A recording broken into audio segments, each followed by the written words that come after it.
pledge allegiance to the flag of the United States of America and to the republic for which it stands, one nation, under God, indivisible, with liberty and justice for all.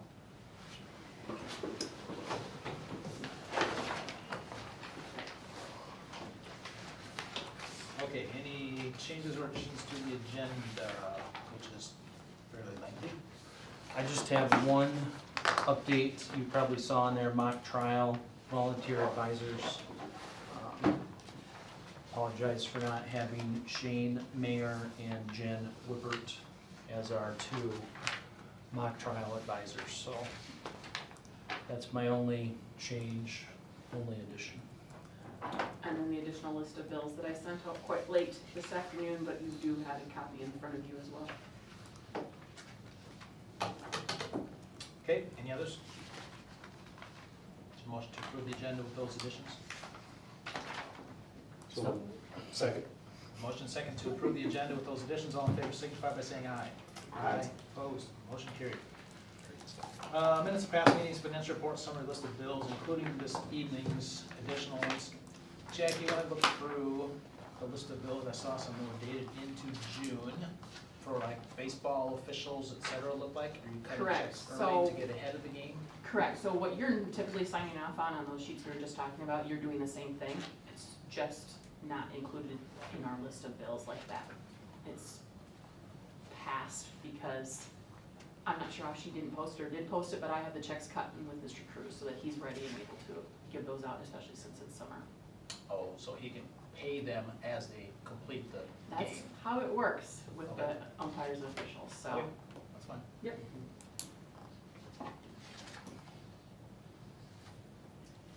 Makes sense, I just hadn't noticed it that way before. Okay, any other questions on those three items? Not, is there a motion to approve those?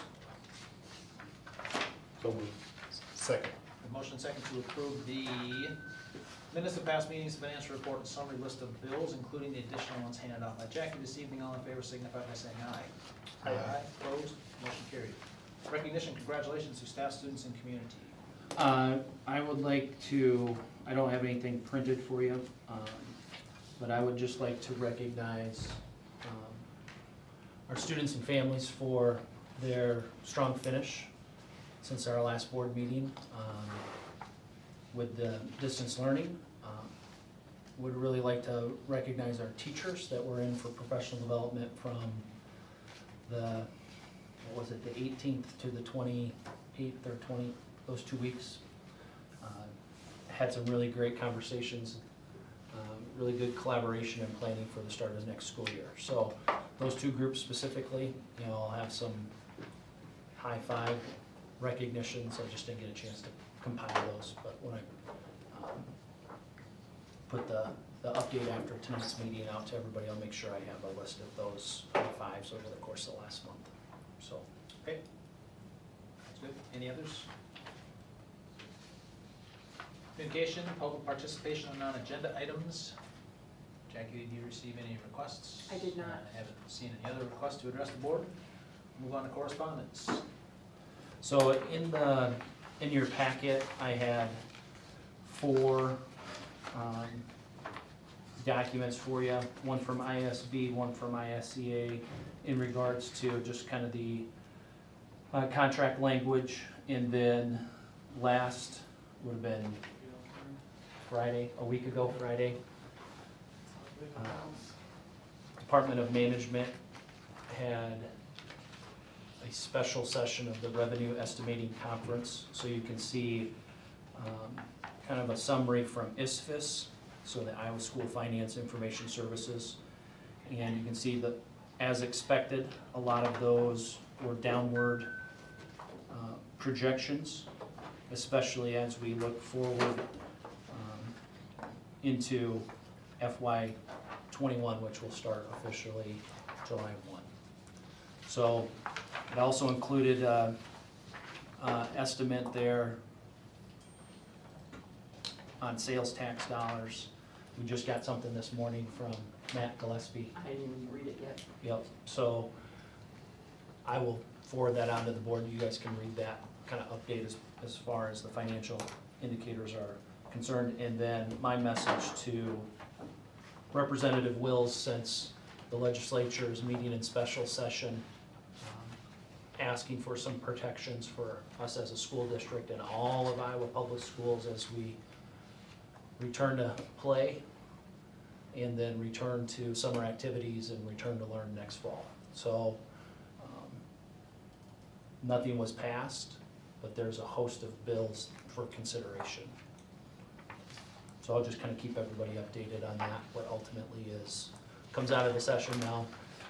They're talking, they'd like to work for the next, be done hopefully by this week, and then potentially another special session after July 1, depending upon how everything plays out over the course of the next few weeks. So just kind of stay updated, and I'll try to give you guys information as things are passed and finalized and so on. So those are the 4 pieces. Any questions that anybody has?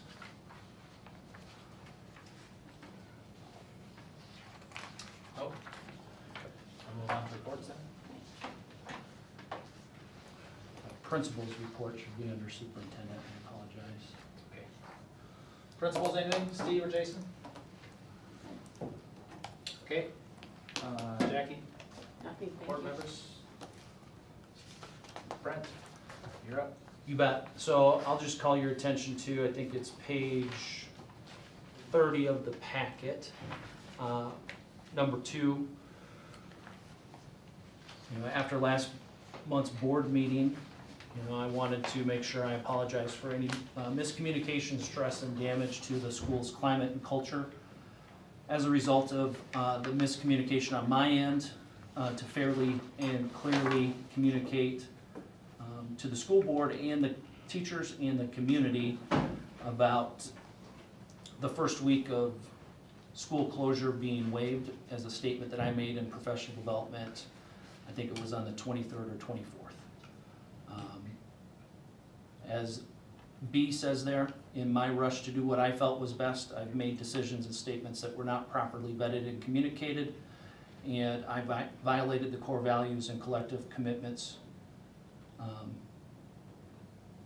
and to honor collaborative decisions. So I apologize for any of the climate and culture issues that I may have created during the closure, and I will do my very best to communicate a little bit more clearly for all parties going forward.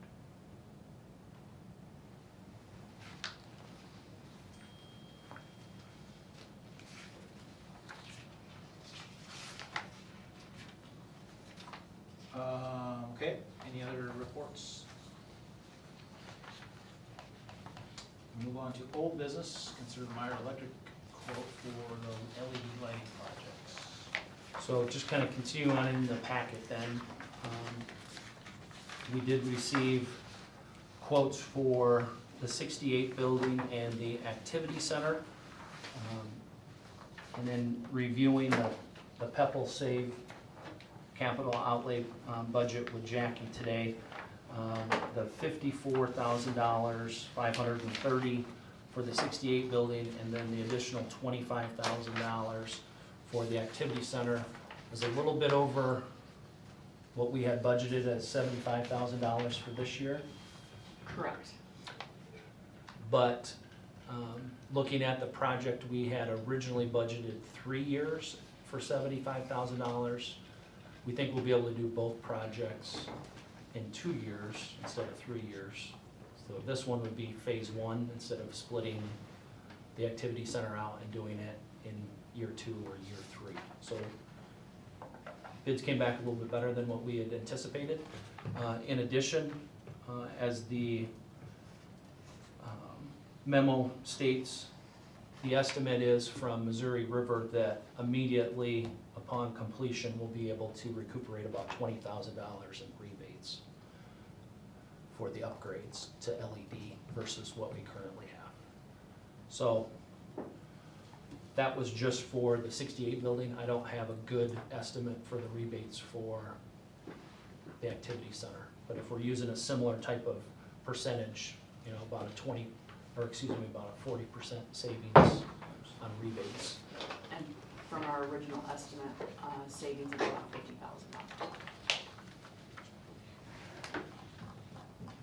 What's the whole annual savings once we ultimately get the 98 building done as well? So, You're saying $50,000 in electricity savings a year? No, in our original estimates of what it might cost. Oh, okay. In all three phases. If we do it in two with those official numbers, we're about $50,000 under what we budgeted. And then, in addition to that, the savings that we'll get for rebates. So that's for the 68 and then the activity center. Is the high school already LED?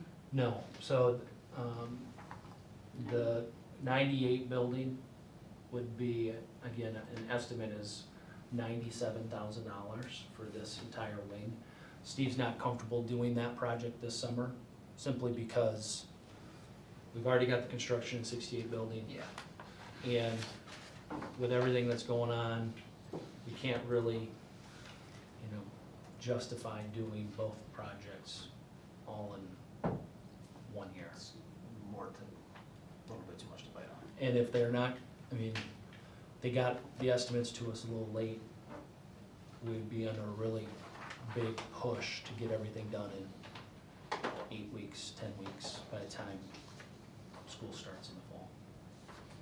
So we had budgeted, what, 75 For 3 years, over 3 years, so, or. Each year. Each year. Yep. And then this 80,000 is kind of Combined, combined for Right. 2 years, and so we just have the, whatever our estimate of 100, so we have 180 where we budgeted 225 or whatever, so that's. correct. That's How what you I get heard. to about Yep. 250. Yep. Okay. And like I said, and that does not include the then forthcoming rebates. Okay.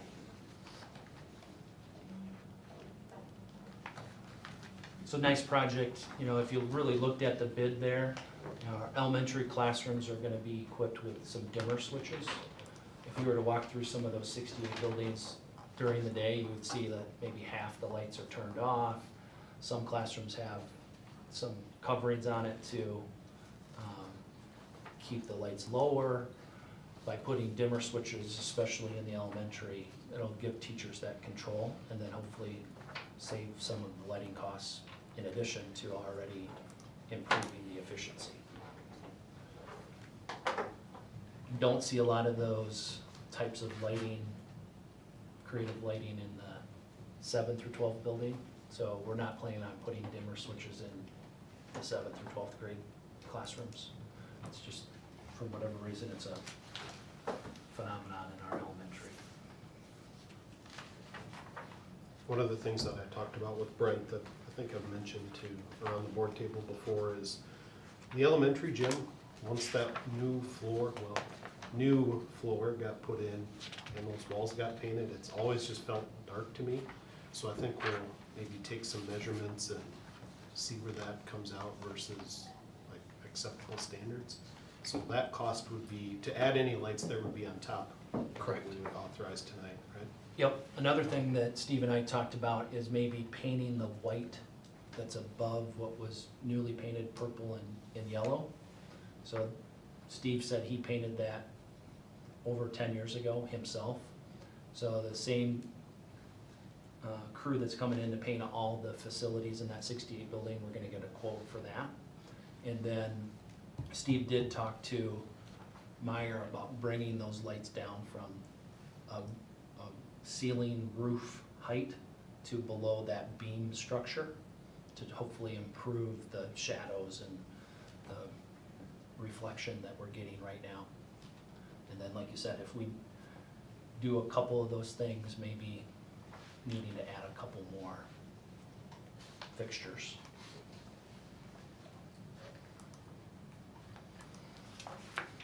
Yeah, the floor probably is the main thing that changed it, I suppose, with going from white, well, very light color tile to a grayish floor. It changed it quite a bit. Not sure if that's. Okay. Questions on that?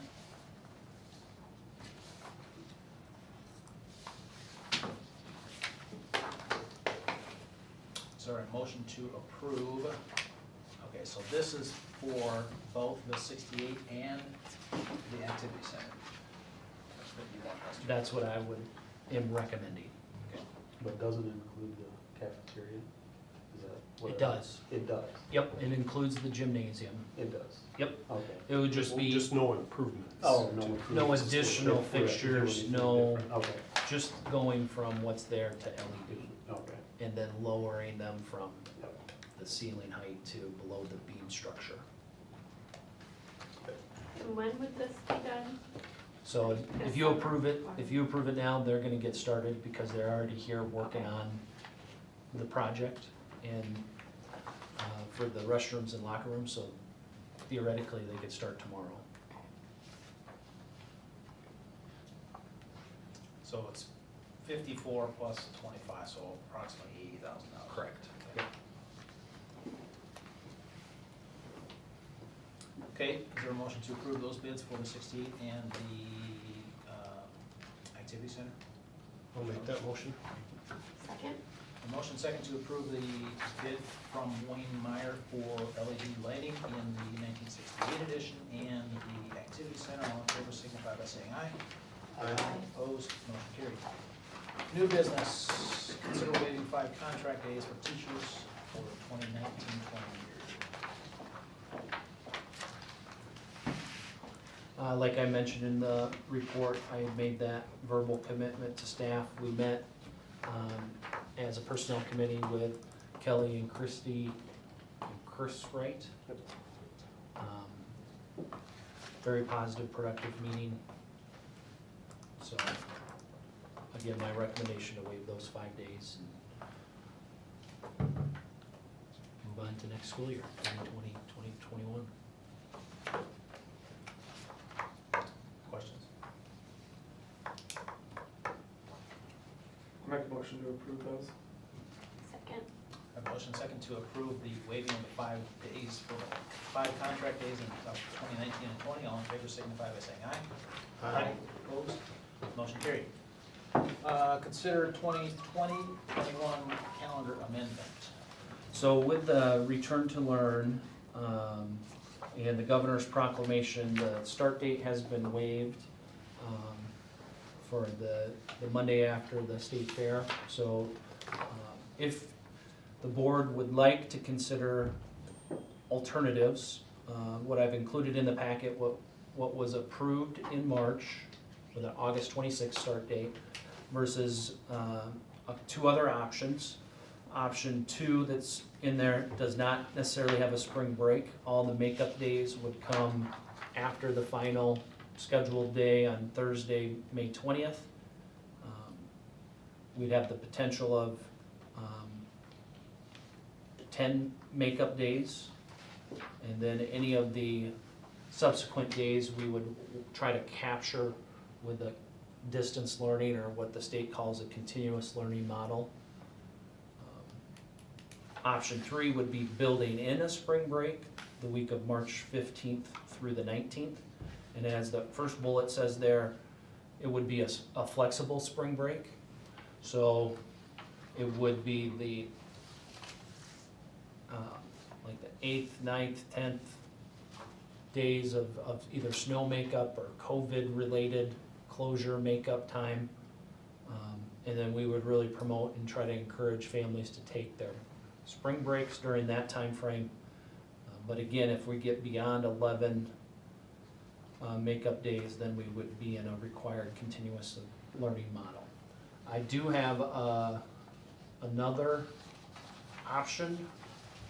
Carrie sent me a message and asked for what would something look like if we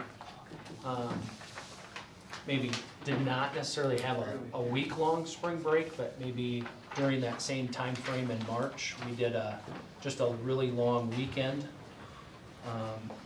knowing that we have that Friday of parent-teacher conferences off on March 12th as a comp day, but instead of going the entire week of March 15th, maybe just a Monday and Tuesday, what would that look like?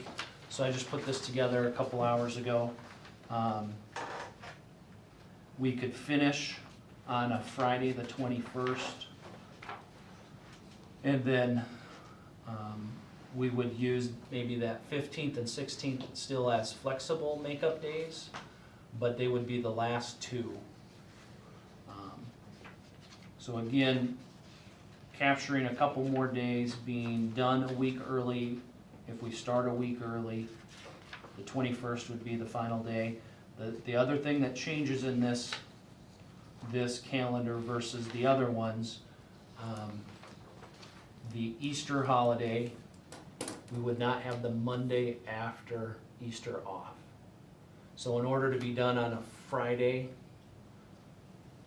the 21st, unless the board wants to make sure that we still have that Monday after Easter Sunday, the 5th of April off, then to get to 180 days or 191 and a half contract days, we have to come back for one day on the 24th. Again, we can have professional development, kids can have 179 days because we're on hours, we're not on days, so you have the authority to do whatever you want with that. But just another option if you wanted to see an alternative. For the most part, everything, all the days stay the same as what was approved originally with a August 26th start date, just moving it up 1 week to the 19th to try to build in some flexibility in the event that we have another round of closure for COVID. And principals can chime in here if they want to, but what I think we're starting to see from the state across the nation with the reopening, a lot of the guidance is maybe actually going back to the original guidance from the CDC, and they have a tiered approach to closures, right? So if you have a confirmed case, you close for a short period of time, 2 to 3 days, to clean, disinfect, and to test. Now, I don't know what the level of testing we have locally, but the thought would be if a student gets sick or a staff member gets sick, you would close to assess how widespread that is. So for example, first grader has a high temperature, has a cough, that's reported to school or they get sent home because they have those things at school, then the original guidance from the CDC is consider closing 2 to 3 days and encourage kids in that classroom, let's say Jamie Shar's classroom, you know what, there is a confirmed case in this classroom, you may want to get tested. And so in those 2 to 3 days, we're really deep cleaning that first floor of the elementary or the restrooms and the common spaces that those first graders are in. Now, again, depending on how quickly you can turn around the testing, if it's isolated to just that one classroom or just a couple group of kids that are located near that student on an extended period of time, then you're back in school on day 3 or day 4. But if we have the testing capacity and all of a sudden we've got more than 10% of the first graders or those kids in that first floor, then maybe we do shut down for 14 days, let the virus run its course. And in that event, what my recommendation would be is if we have to go into an extended closure, a 2-week closure, we immediately turn to a continuous learning model. But if it's isolated and it's only 1 or 2 students, we've disinfected, we've taken the protocols from the state or from the feds, and there's not a widespread outbreak, then we're back in school, and then we use the built-in time that we're capturing here, whether it's with a spring break or without a spring break, and that's where we're building those days into the calendar, so to speak. Because I think the feedback that we got from students and teachers and families, while continuous learning was beneficial, it wasn't the most, I don't know what the best best word is, the best learning model. But if we know we're gonna have multiple days, we might as well get into the continuous learning model, use the tools and the experiences that we've had the last quarter of the year, and pivot to that, where teachers are delivering content, students and families are moving along with the essential learnings from home, and then when it's safe, we're back in school. Hopefully not as long as a quarter of the year, but 2 weeks, 3 weeks, and then we're back in business. If we go into that continuous learning online, is that then required, or is that can be required now? Yes, so it's a mandate now from the state. At all levels, we have to have a plan for required continuous learning. Now, what that looks like in kindergarten and first grade could be totally different from what it looks like for a junior and senior in high school. But yes, we need to take attendance, we need to give feedback around academic performance, and at the high school level specifically, 9 through 12, we have to be able to award credit based upon their demonstration of understanding of the material. So the original calendar that we approved with the calendar committee that it got together. Yep. That versus the, I believe your recommended option here is option 2 without the spring break, right? Yep. All that's doing really is we're just shifting the brackets, right? We're just starting earlier and we're ending earlier, just, everything shifts a week. Correct. So it's not like we're building in a whole bunch of extra days because of COVID, we're just taking the brackets and shifting them to a different calendar. Exactly, and that's really based upon feedback from our surveys, Yeah. whether it was way back in November when we issued the first one, or the one we did during the first week in May. There's really not a lot of support for being in school beyond a week after Labor Day. And so that's why all 3 of these calendars kind of end on the 4th of June. Memorial Day, right? Memorial Day, not Labor Day. Gotcha. So even if it's just shifting it forward a week like we're proposing, that's just hopefully 1 more week we can have kids in the school Face to face. face to face. If need be, right? So if it's a 2 or 3 day, 4 day out, then it's, well, we'll be into that week after the 21st. It's what you got it for. But if it's 14 days and you go right to the required distance learning, you wouldn't have to use those days because it's required. So Correct. it counts the same as them sitting in a classroom, you're taking attendance. You're exactly right. It builds in contingency, so you don't have to go to school into June at least. Mhm. If you have to close for a short period of time and don't do the continuous learning. Sure, I mean, it could be something where you have 3 or 4 days because of COVID, and then you have a big snowstorm and you got 3 days there, and it's like, well, we're gonna be into that next week anyway for things that we closed for, but, yeah. And again, we're hours and not days.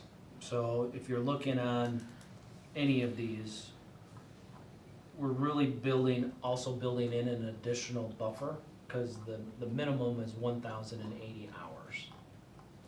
So on option 2, which was my original recommendation, that would be kind of in the middle of that first week of May. So kind of like this year, we had some flexibility. You would continue to have flexibility beyond these 2 additional weeks that we've generated with the alternate schedule. Again, I think the thought and the idea here is we feel basically from Labor Day to Memorial Day is our go time with kids. Time before Labor Day is a challenge because kids and families are still enjoying their summers. Anytime after Memorial Day in May is a challenge because summer activities are starting, the weather's warmer, there's more demands for people's time. But any additional flexibility that we can get just hopefully improves the learning environment for kids. What did you all have for input for that? I mean, does that option 2 work for you guys?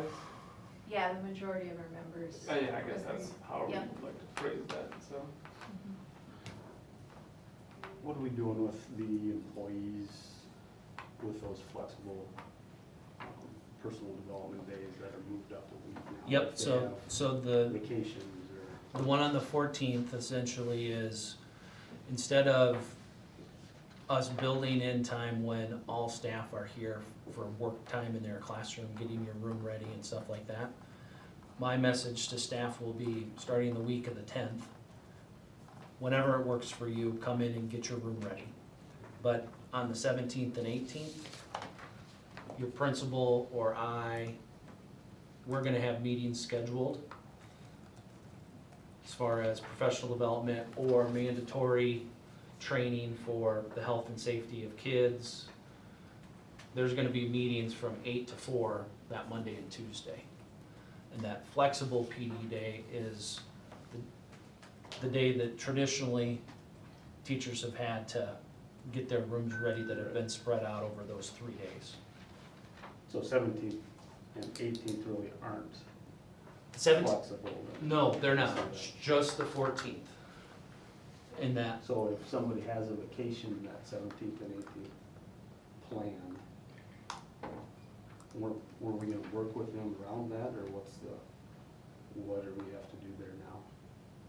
yeah, I guess if we amend the calendar and our staff members have things scheduled already and travel plans booked, we're gonna wanna know sooner rather than later, because there are some mandatory things with the return to learn that they're gonna need to know for the first day of school. You know, it's not uncommon for us to have subs on the first day of school or the first week of school either. So, life happens.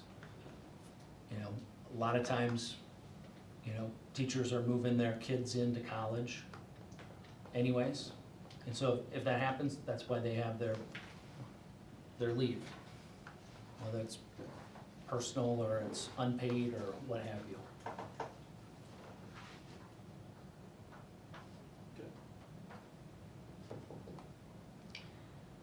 Is there concerns with moving it up with like state fair and things? I'm not really, like, State fair, would- if, I don't, considering, you know, that affects us, because we're always at the state fair.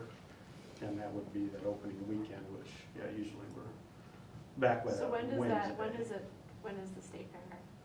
When does that It start? actually starts, I think like on August 12th. Okay. Well, there's some shows and stuff before that. I think the actual start date of the state fair is the 13th. And then it goes that weekend into the next week Yeah, it goes all the way, till, I think through like the 24th or something like that. okay, and that's why, Or the 23rd. that's At why this point, you're still typically. planning to have a state fair, There's, correct? yes. I don't know if, yeah, they- some capacity, I don't know for sure what, but. August 13th through the 23rd.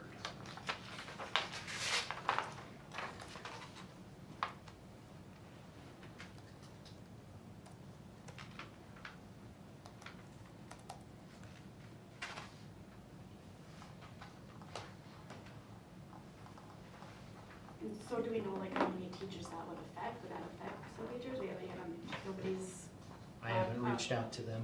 and no one's brought up concerns to you about that. It's, No, I don't know, principals, has anybody reached out to you guys? Haven't really had those discussions yet. Christy or Kelly, your membership? No? Probably 'cause nothing was official anyway. I mean, What's I that? would imagine nothing's been made official to this point anyway, I don't think, for coming back, so Right. how do you know you need to say something unless you know it's, oh, this is officially now the date, okay, now I need to bring it up. yeah, I just know there's been kind of talk about it, so I thought if Sure. somebody had concerns with it, that maybe they would say something already, so we had that idea, but. And some of that was reflected in the comments of the survey. A few parents that already said they'll be at the state fair. Life happens, right?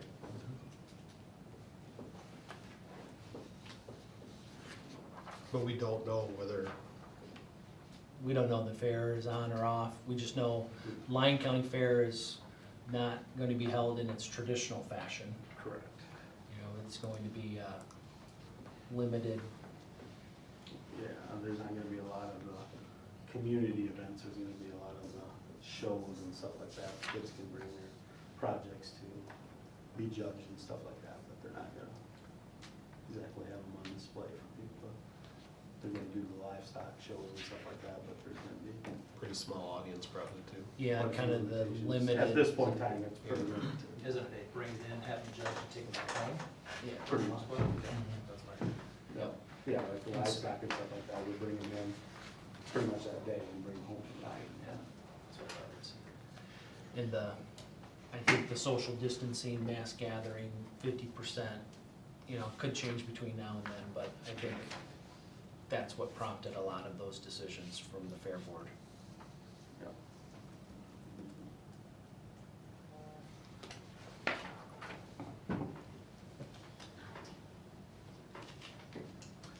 So in all of the scenarios, graduation stays consistent on the 16th. 16th, yep.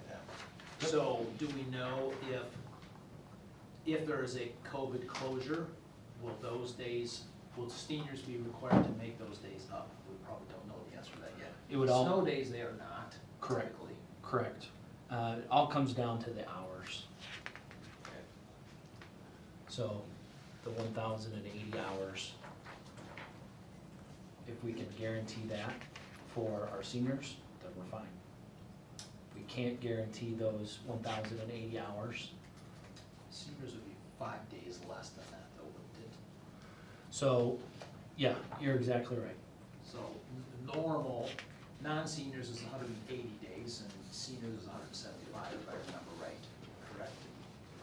It's supposed to be within either that 1,080 hours Yeah. or the equivalent of 5 days Yeah. fewer than that. Yeah. Yep. Okay. Okay, so they may not be required to make up those days if it's COVID related. Maybe. I would assume if Depends there's on how many days. extended, like this year, the governor provided a Sure. guidance and the Department of Ed Yeah. would tell us what that minimum threshold would be. And since this year had the voluntary option, it didn't really apply, but since next year will be a required continuous learning model, if we should get into that situation, I'm sure there'll be further guidance on the Yeah. minimum number of hours or days seniors are gonna be required.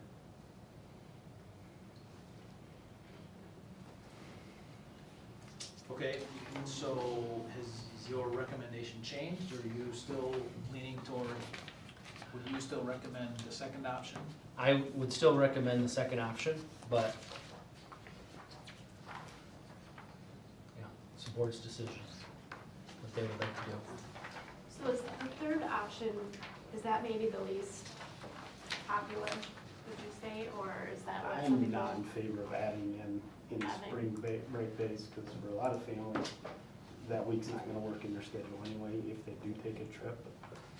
Secondly, we start track and golf practice on March 15th, so Is it the 15th? those first 2 days, if you have spring break and there's I would imagine those coaches are gonna have practice anyway at that point in time, I so thought there was like a week between, like when, I just looked at the calendar and according And to it the was, calendar, okay. if the calendar's right, it's got March 15th and 16th.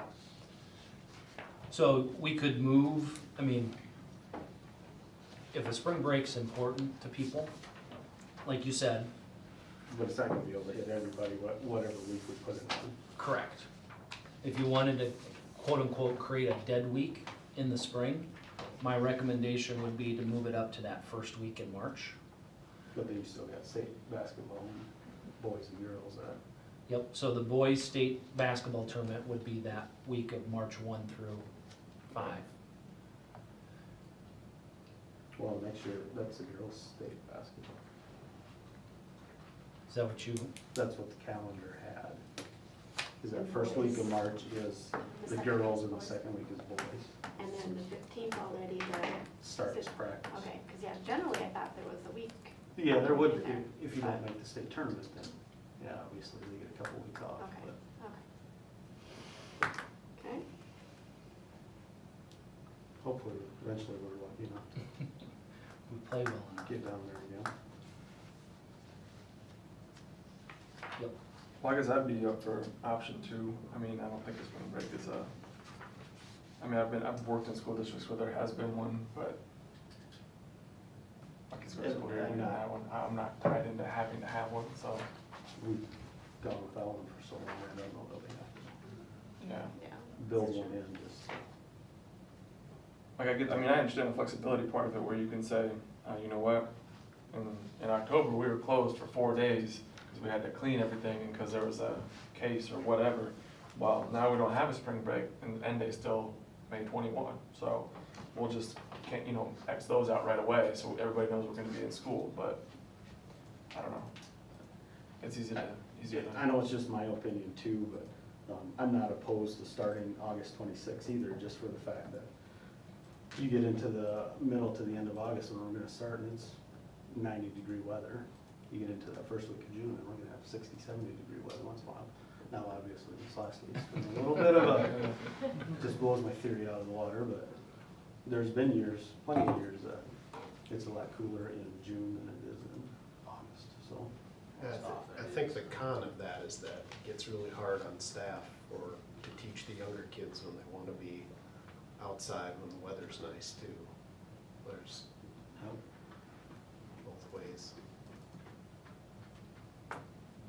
So teachers, which is more of a challenge?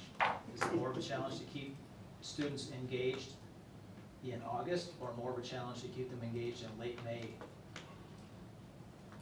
Late May. Yeah, I would say May for us. I know like the elementary comments were about the heat and recess and like when they come back in from recess to get them through that afternoon is a struggle, but I've never taught elementary. That's just going on the comments they made on our survey. Steve? I'd agree.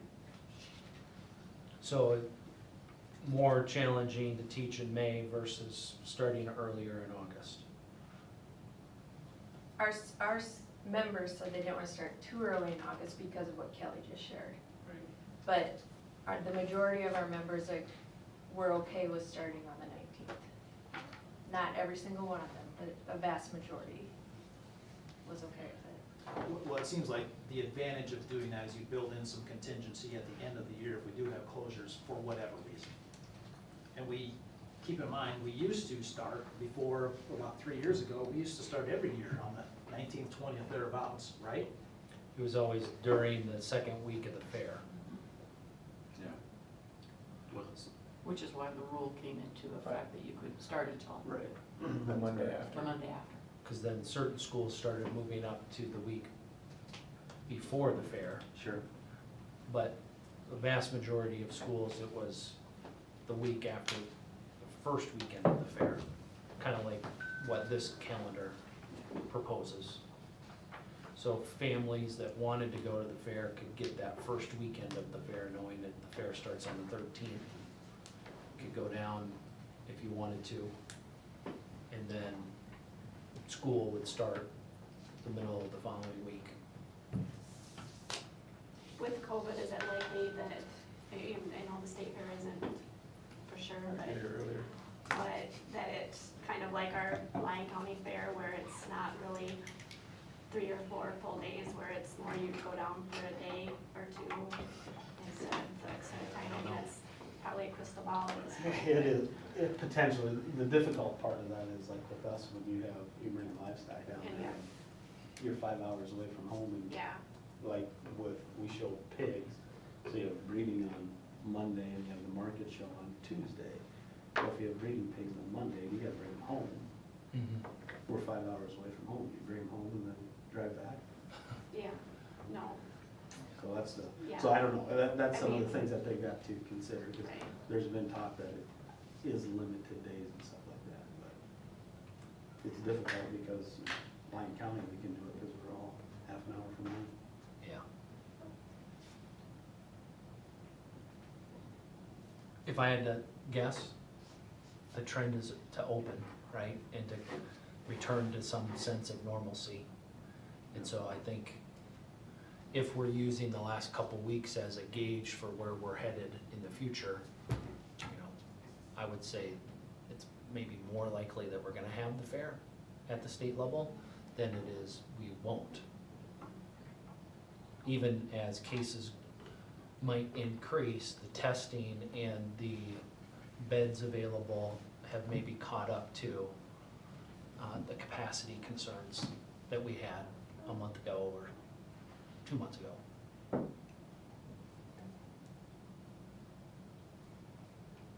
But again, everything's purely speculation. I'd be in favor of starting that extra week early, just because I think we plan as much as we can, and if we can even get one more week of butts in the seats learning face to face, I think that's what I'd like to do.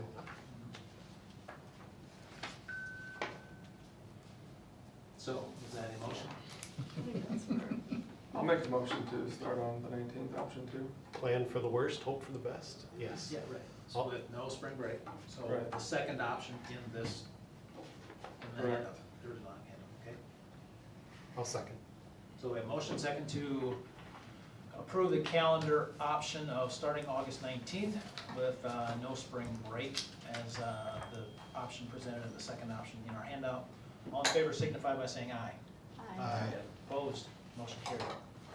Okay, move on to consider shared HR director with Rock Valley and West Lyon.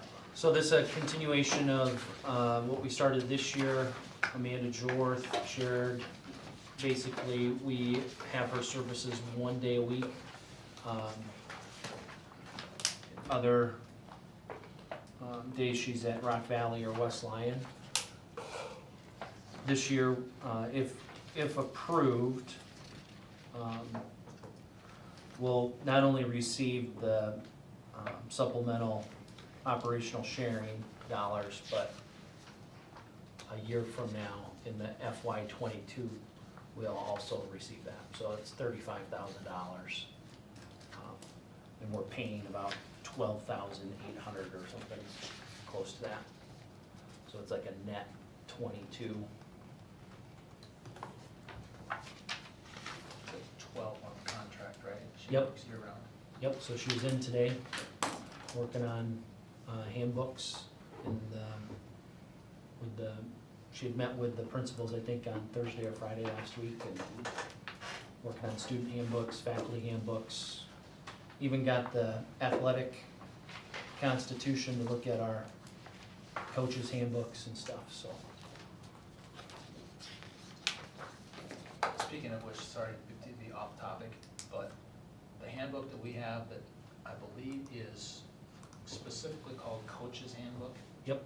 Are we going to amend that or modify that so that it applies to all, I'll call it extracurricular and co-curricular activities, or everything, not just sports, but it's every activity?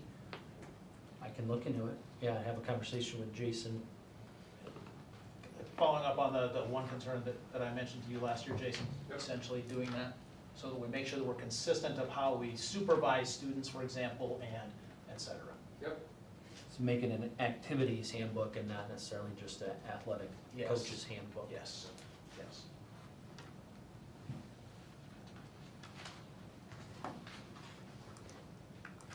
Yep. So, sorry for that. No, it's timely, because that's what we're working on.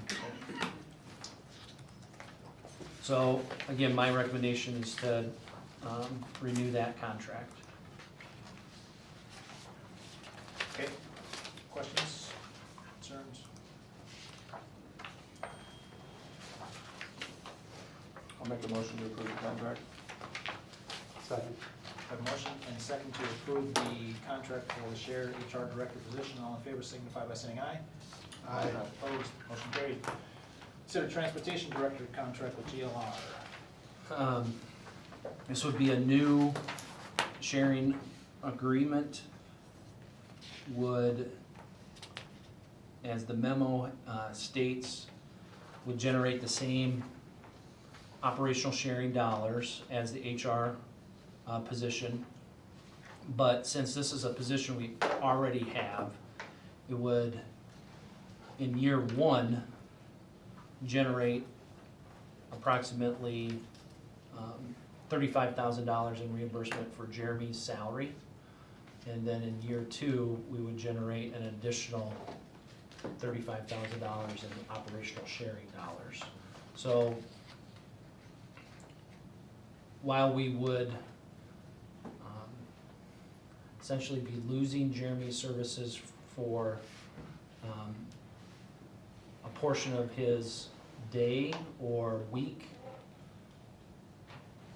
as I spoke with the personnel committee, our conversations with GLR would be Jeremy trying to get as many days in the summer, so starting July 1 up until the school start date at GLR, so that during the school year, he's only out of our building 1 day a week. And then when school finishes next year, again, June or end of May, more of his days may be going to GLR to kind of close the year down, prepare for the next school year, so that it's just a 1 day a week loss of service for us during the actual school year, because he does provide some help with the custodial staff and the maintenance of the building. Really, when we get into the winter, he does a lot of our snow removal, but also helps daily in the lunchroom. And we know all of our custodial and maintenance is gonna be stretched thin next year with all the cleaning and sanitizing and disinfecting, so. Again, good communication with Mr. O'Donnell over at GLR, knowing that he's transitioning out, they have a new superintendent coming on board. Just confirming and making sure that the verbal agreements that we've talked about as far as the time would be honored going forward.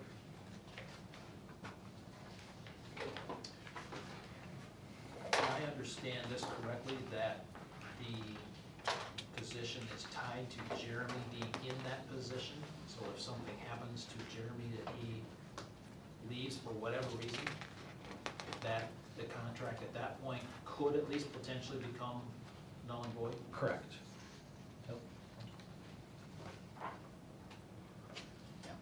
Jeremy wins the lottery, you know, hits it big at the casino over the 4th of July, decides that he doesn't wanna return, then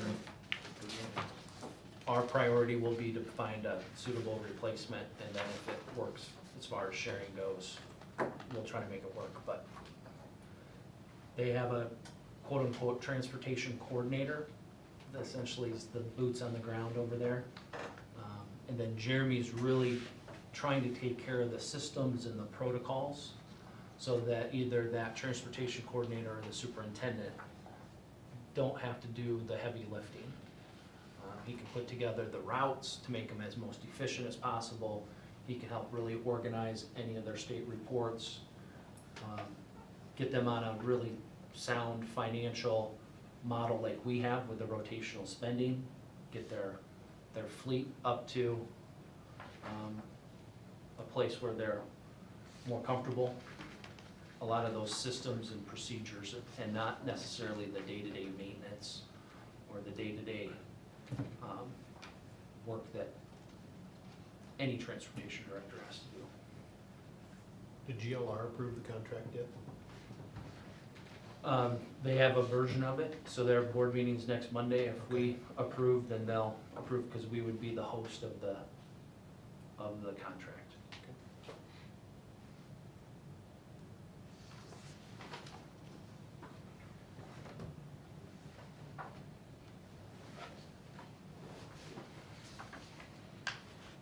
Okay, anything else from the personnel committee or others? So the payment is, it says one annual payment. Is that at the end of the year or the beginning of the year? End of the year, in the extra list of bills, you'll notice we paid GLR, or Rock Valley Rock for Valley. human resources. That's what I was thinking it was. It was smaller this year, obviously, because we didn't start until October, so. Sure, okay. Okay, so similar format, they will pay us at I the will end bill. of the Mhm. year. Yep. We did this several years ago with Mr. Ackerman when he was shared as well. Okay, is there a motion to approve that contract? So moved. I'll second. Motion second to approve the shared transportation director contract with GLR. All in favor signify by saying aye. Aye. Opposed? Motion carried. Consider leadership team wages. Trying to list out all the leadership team members. Again, the big summaries at the bottom there. With Marla retiring, she was a member of the leadership team, the administrative staff, so her savings are there listed under the retirement, and then the sharing incentives around HR and transportation are just listed there for what the net is when it comes to leadership. And then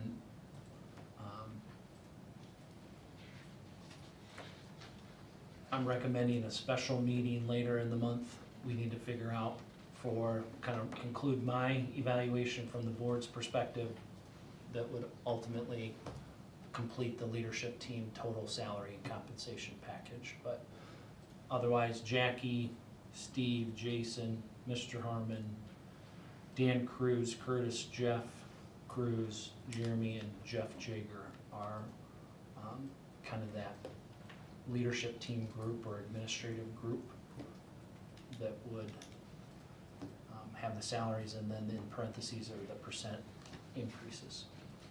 You know, what I would note again is with Jeremy being shared, that percentage is a little bit larger, but know that he's taking on additional duties and tasks for GLR, and that's a comparable salary increase based upon our research when it comes to shared transportation positions. And then similar type of salary increases for Mr. Bresky. And then Jackie Wells and Jason are really factors of competitive wages when we looked at not only our Siouxland, but then our comparables with schools that are the same size of us. So certified enrollment schools that are 10 larger and 10 smaller than us.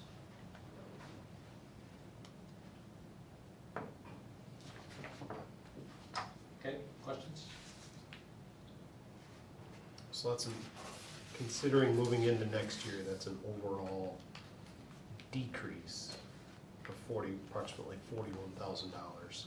Yep. For next year. Yep.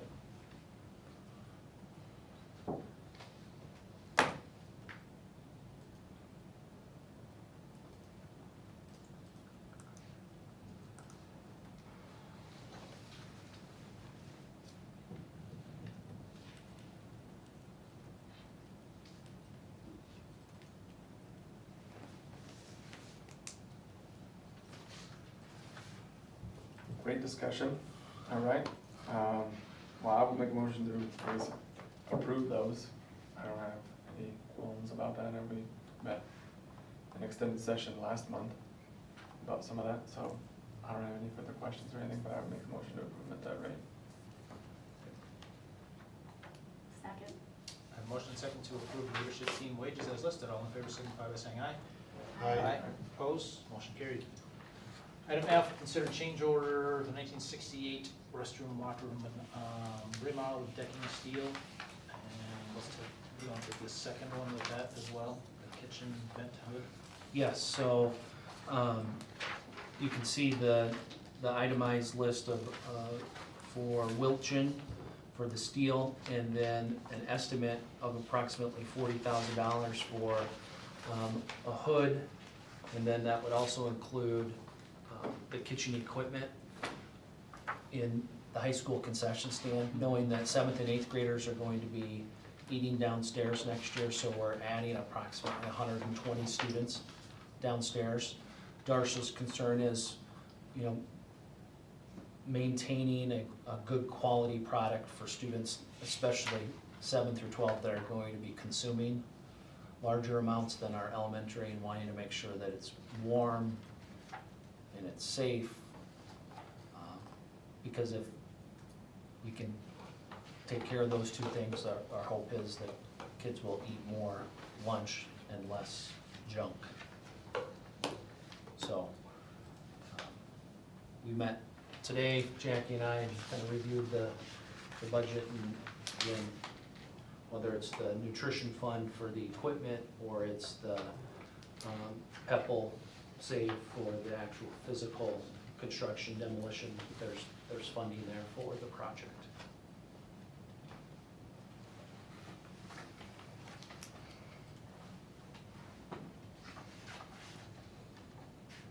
Did I see somewhere in here we're gonna move 5th and 6th grade down to here too? No, still okay.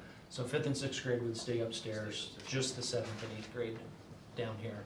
And it works well because then Mr. Engelman, his staff can be more efficient instead of, right now he's running upstairs and downstairs to supervise the 7th and 8th graders for lunch as Mr. Harmon's kind of transitioning out and helping supervise recess outside, and it'll just allow us to be more efficient with our staff too. What was the major reason for doing that switch? I mean, I understand that part of it, was that a little more to it than that? Jason, you want to chime in on the desire to serve kids downstairs? Okay, let's repeat the question. It's hard to hear out there. Reasoning and purpose for moving 7th and 8th graders downstairs versus upstairs? Just kind of more or less supervision, managerial aspect of my position, sharing a lot of staff, trying to get everybody on the same schedule. You know, with the lunch schedule, I think I heard Mr. George say going upstairs and supervising that and coming back downstairs.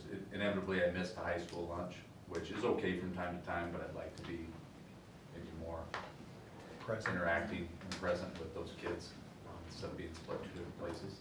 So more or less, that's kind of the big reason, but we share a lot of staff.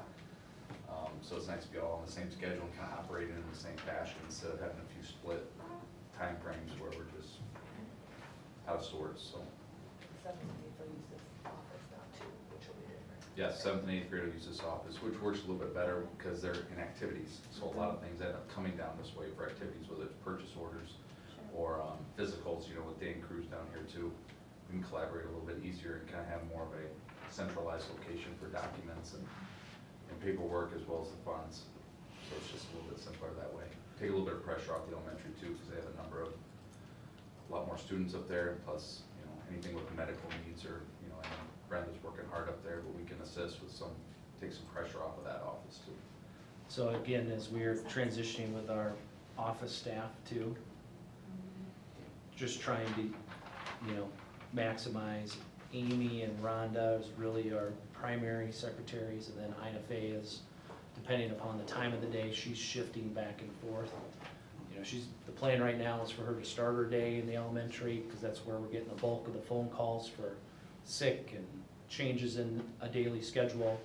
Middle of the day, she'll kind of be down here in the high school office, helping Amy with whatever she needs assistance with, and then back up in the elementary office at the end of the day as, again, it starts to get a little bit more hectic, and those students and those families need a little bit more support than an independent 7th through 12th grade student that might be driving themselves, or they can, you know, check out on their own versus they need a little bit more support in that elementary office. So just trying to become more efficient with all of our staff and our spaces and the supervision for Jason and his secondary staff.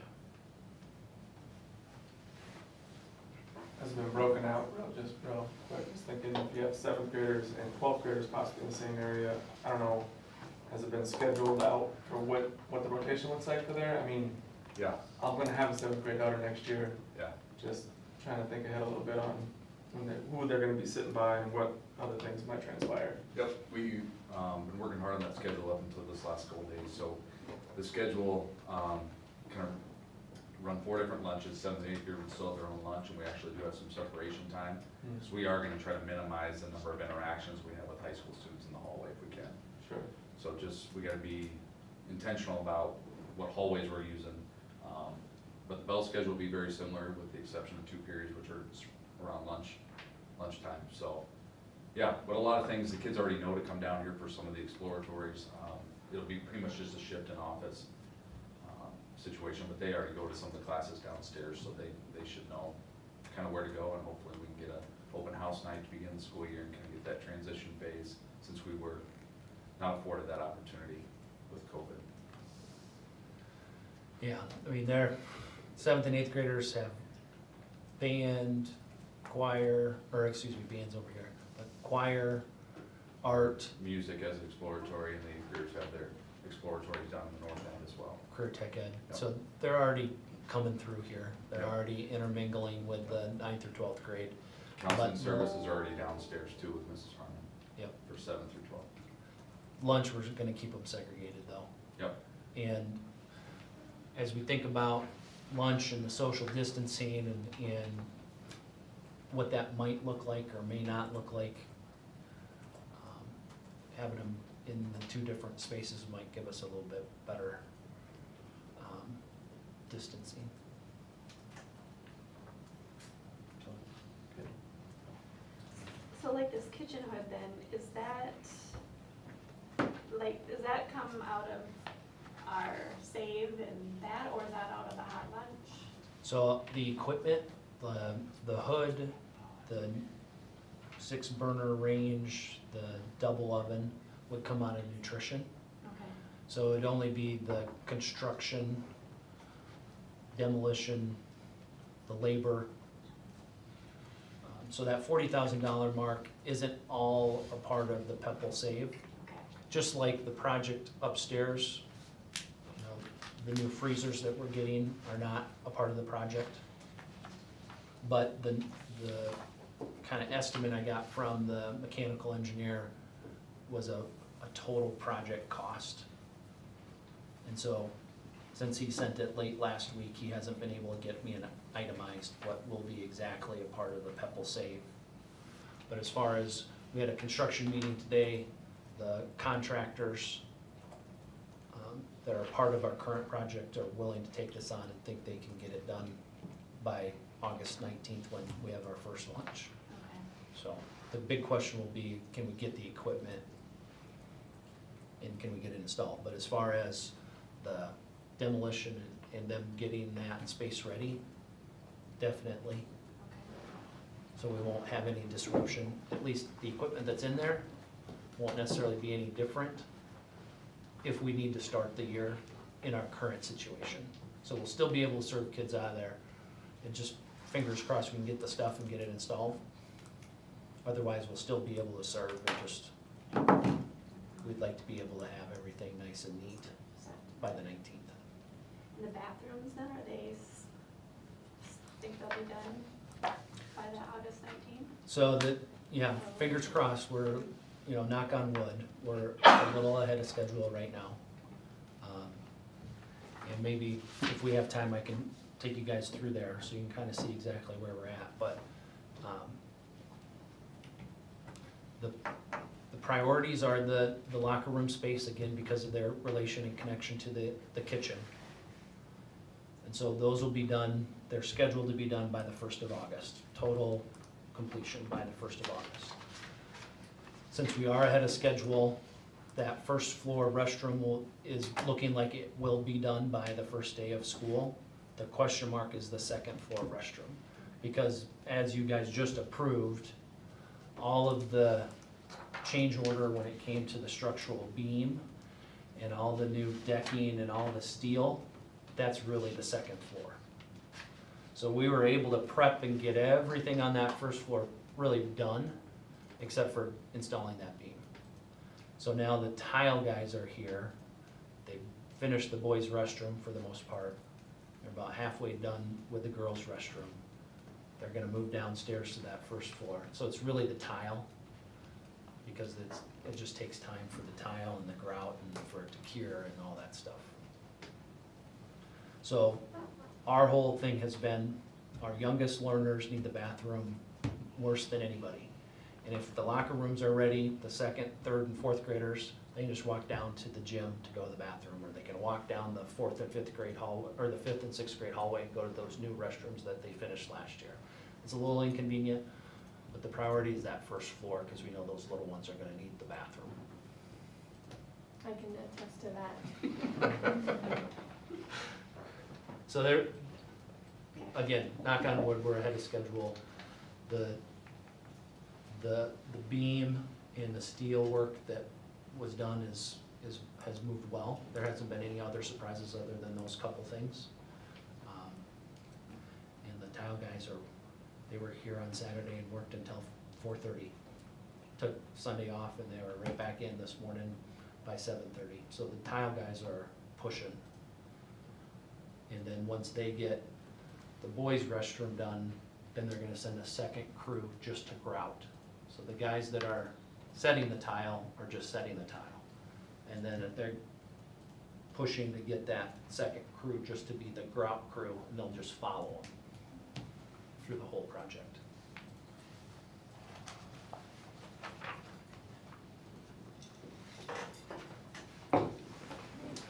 Okay, any other questions or comments?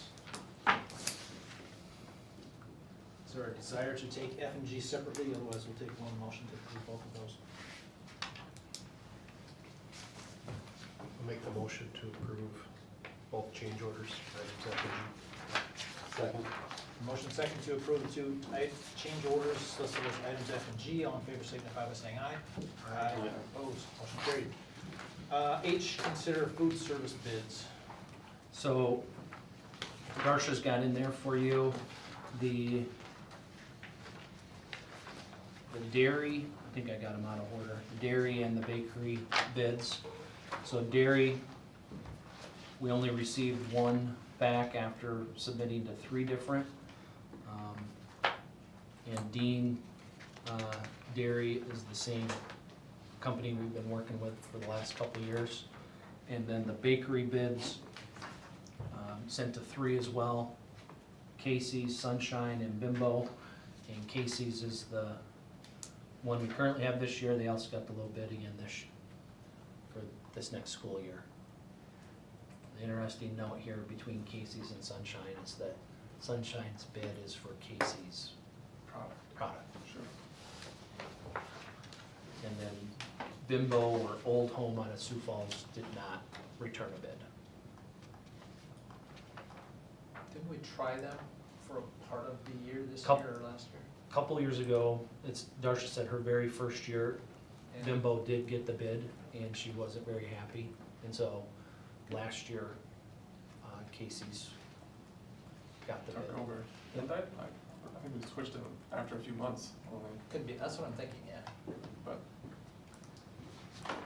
Didn't go well.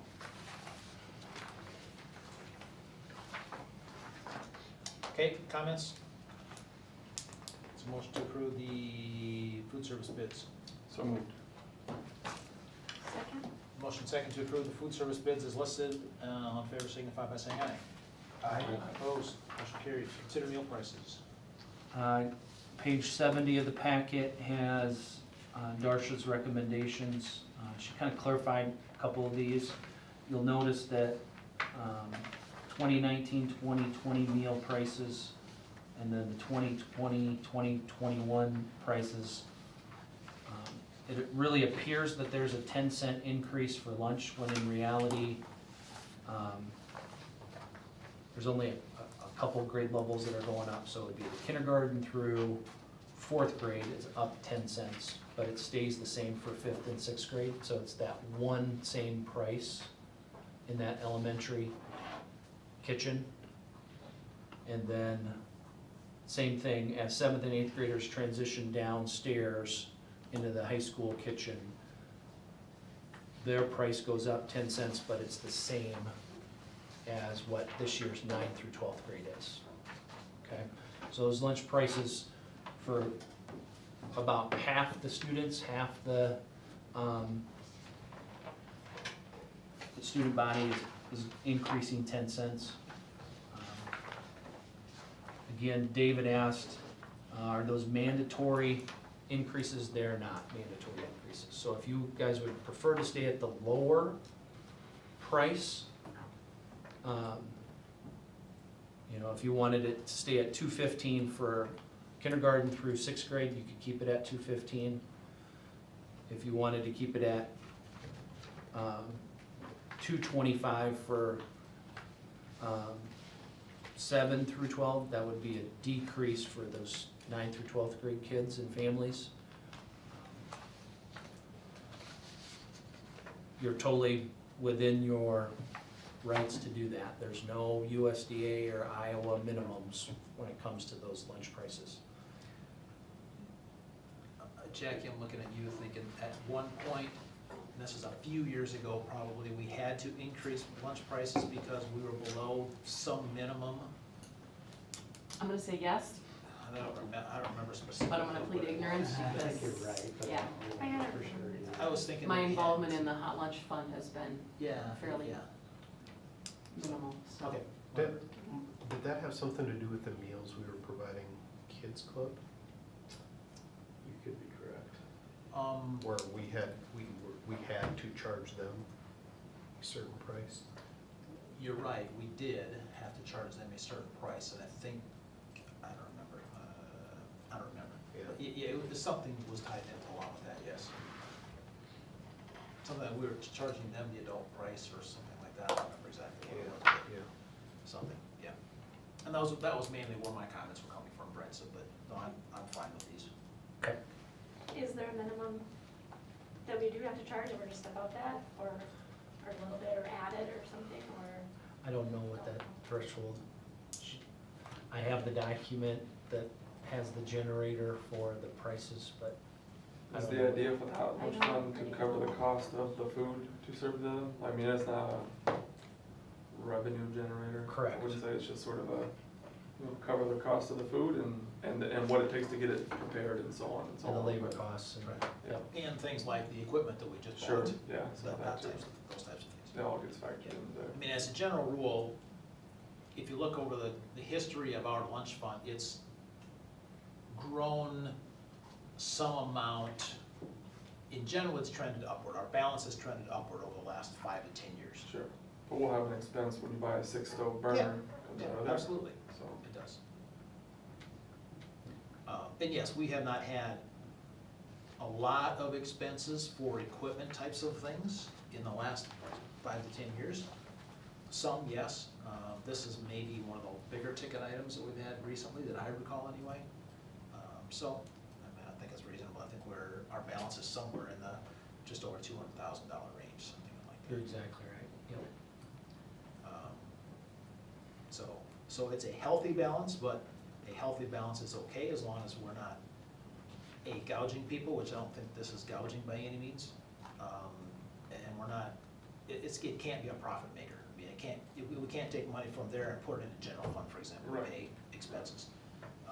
It has to all stay within the lunch fund, if you wanna call it that. So yeah, as long as we break even, that's all we're really trying to do.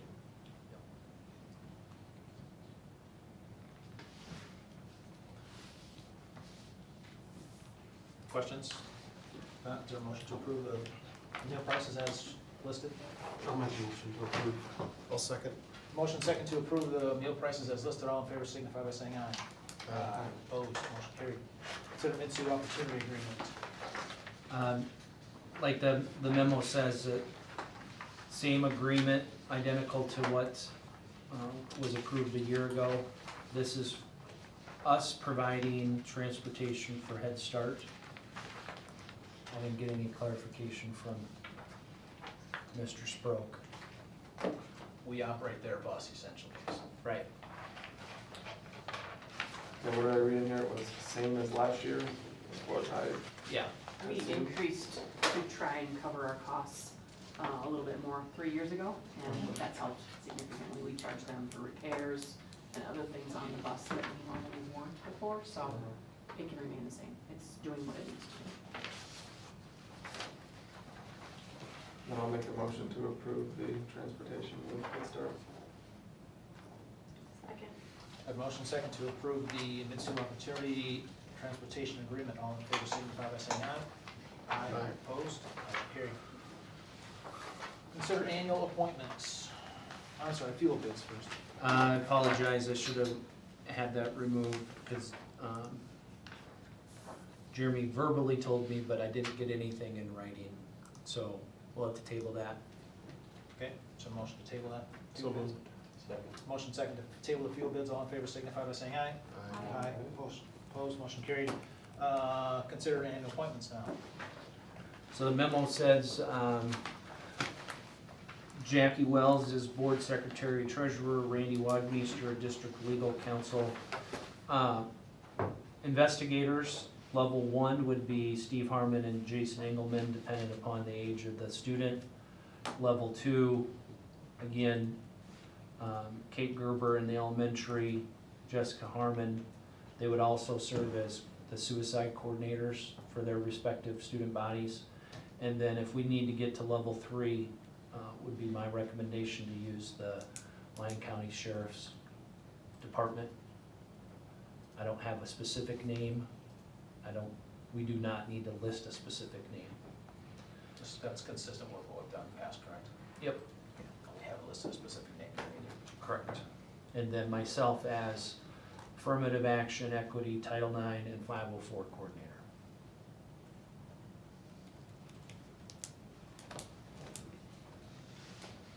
Questions?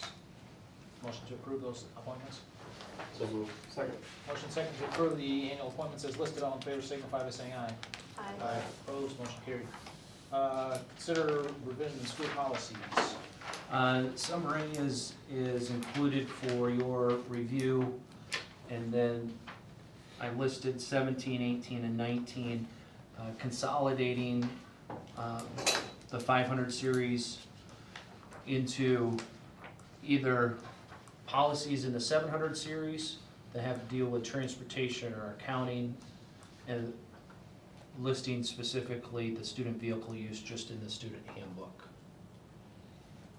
I don't think those policies need to be separate in the 500 series. Otherwise, there was some revisions to the remainder of those in the 500 series. You got that as a separate packet. I would call out the 209, the very first one listed. I would like to move up the 600 series into, or excuse me, the 200 series and the 100 series together. I think either the school district, one or the other, 100 or 200 was with the 21, 22. That just balances out the number of policies we're looking at each year. Not necessarily a specific reason, I'm just trying to lighten the load on certain years, and you can see 22, 23 is a big year with administration and employees with 144 policies.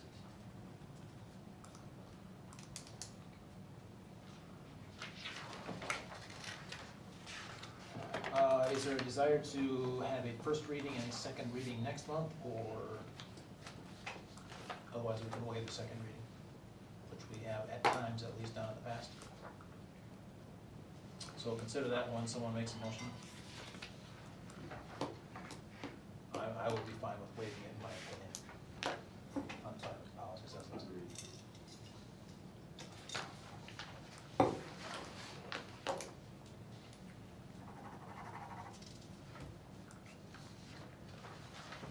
Is there a motion to approve those policies? I'll make a motion to approve and waive the second reading. I'll second.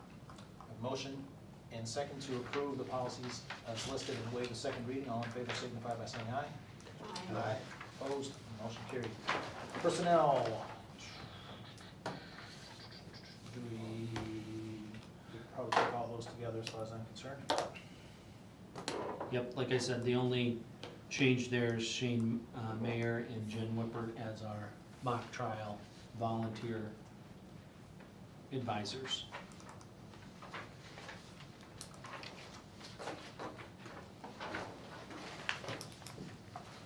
Okay, so a motion to approve those personnel moves. Unless there's a desire, if someone has a desire to separate something out, that's fine too. Make a motion to approve the hiring as listed. I have a motion and second to approve the personnel moves as listed. All in favor signify by saying aye. Aye. Opposed? Motion carried.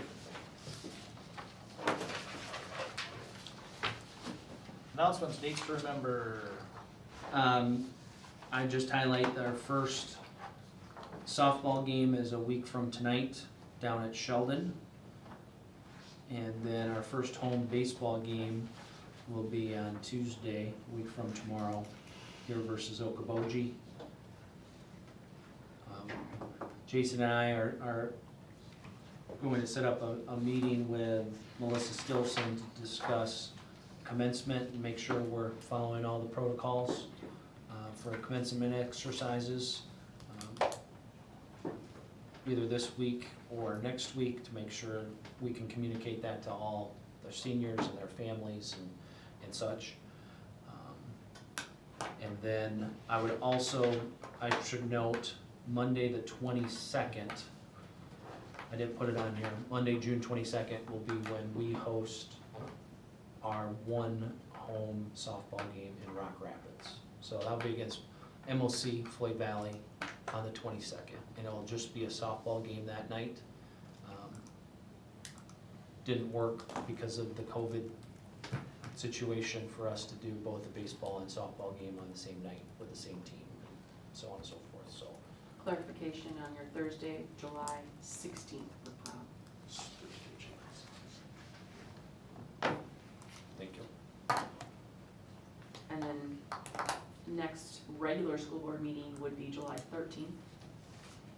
You had mentioned that there would be possibility of special meetings, but Yep. that would be our next regular one.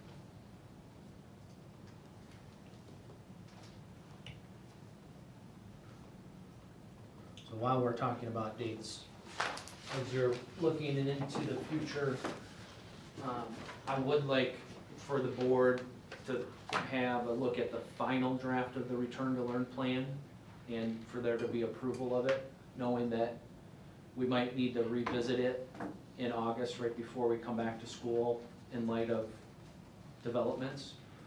But we do have a July 1st due date for the return to learn, so I'd like to take action on the return to learn plan and then have my year-end evaluation feedback session in a special meeting. So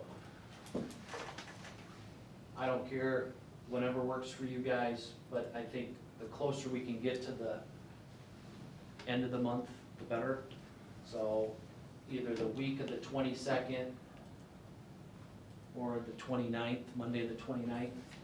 The Department of Ed has said their last round of guidance is going to be released 2 weeks before the 1st of July, so that means we could still be receiving updated information from the state through the 17th.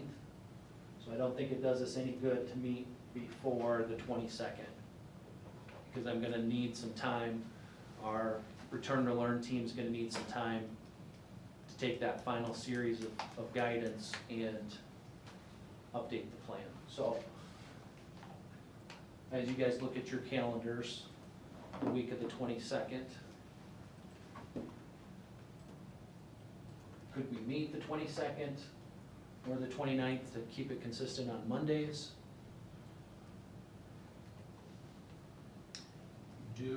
Is there a possibility that you would need time between our meeting and the 1st of July to make any changes? Again, depending upon your guys' feedback after our work session. And we can wait and talk about it at the end of the work session too, depending upon what you guys, what we present about the return to learn plan.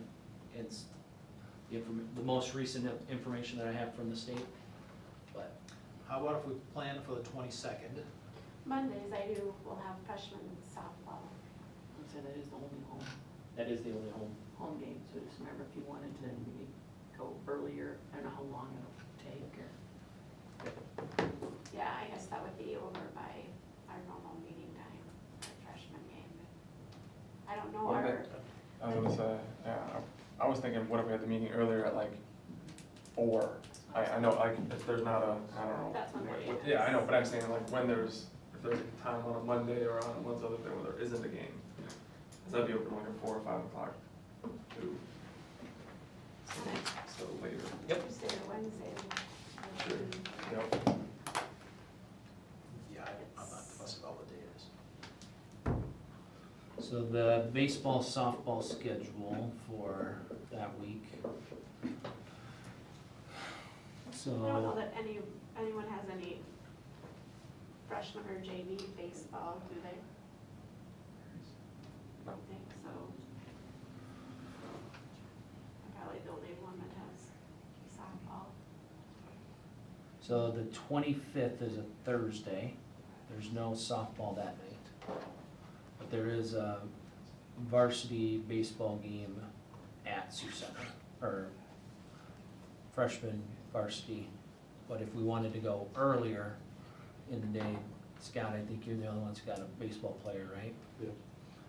So if we wanted to do like a 4 o'clock or something like that, I don't know what the earliest time, you get to get Yeah, inside no, the sorry, no, octagon figure it here. out. Figure it out. Pick that up after we're done. Circle the shape. So we could do that, or I'm not a big fan of Friday evening meetings.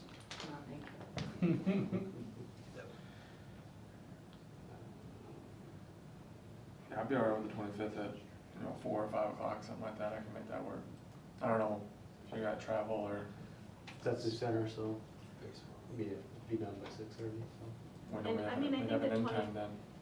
I think I only have freshmen, I don't really know, but I think it's only freshmen that, You have planned? yeah, I mean, because we've kind of been told that we're not supposed to stay for the games, Right. so normally I Oh, probably would. yeah, I suppose. So if it was the 22nd, we could do our normal 7 o'clock time, Right.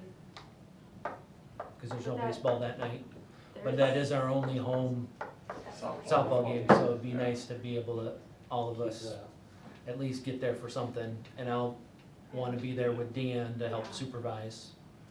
So so- we'll probably stay away from the 22nd. Yeah. So the 25th, I'm good with that. 5, is that fine, so Scott can get on the road? Yep. What time is the baseball game? 7:30. So 5 on, got that, Jackie? Got it. And that's just a special meeting. Return to learn plan, Mr. Jor's year-end evaluation.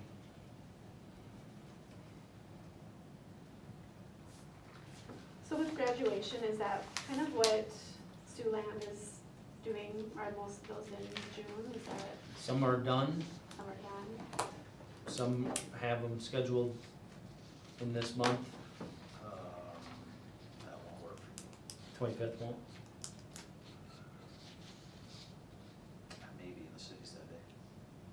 Sorry. That's all right. Does the 23rd? So that game's in Boyden for you. At, I don't think there's a freshman game though. Isn't that at Trinity? We have the 23rd to be at Trinity and there's no freshman. 23rd. Baseball's at West Lyon, so. Same. 23rd? Does that work for you, Dave? Yes. Sorry about that. Tuesday.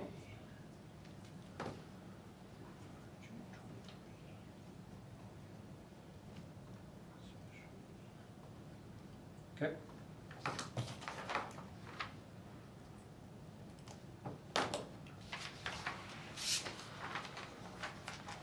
Make a motion to adjourn this meeting. Oh, wow, all right. Not everybody all at once.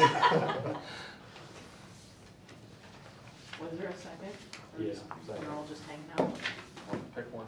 I have a motion second to adjourn. All in favor signify by saying aye. Aye. Opposed? Motion carried.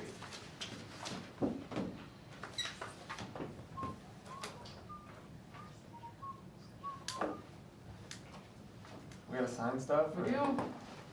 Do it. Okay.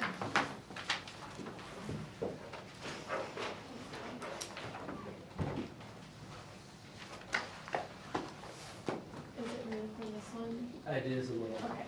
I just took all the special colors off there Perfect. and then kind of reformatted it.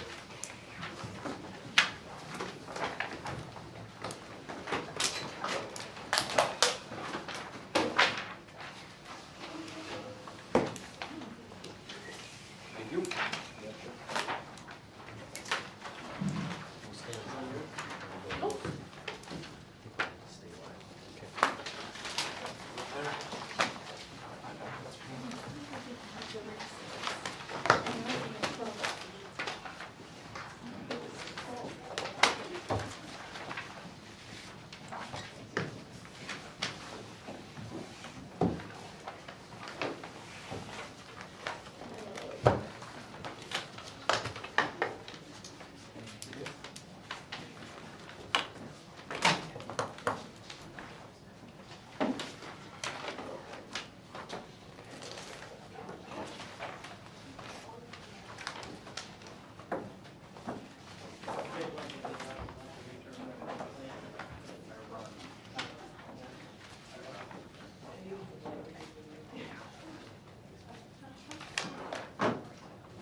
Always here for you.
Got kind of the short stuff today, huh?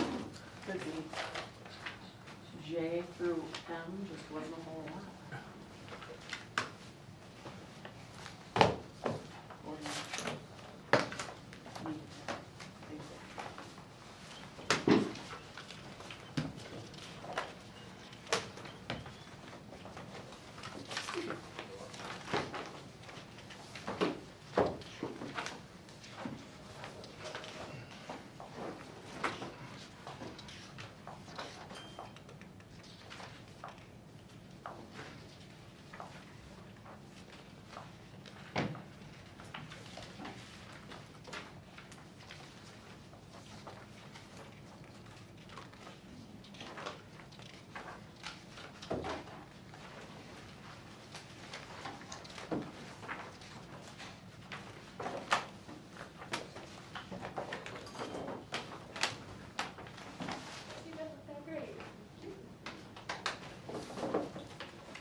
give me chocolate then. No chocolate. Come on. I failed.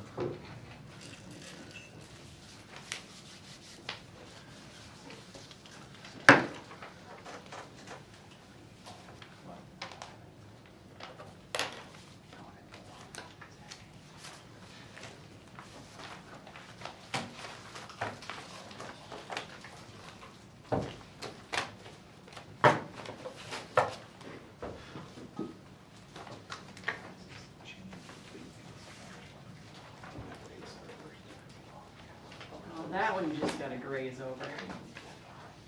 Mr. Bresky takes care of that one with a fine tooth comb.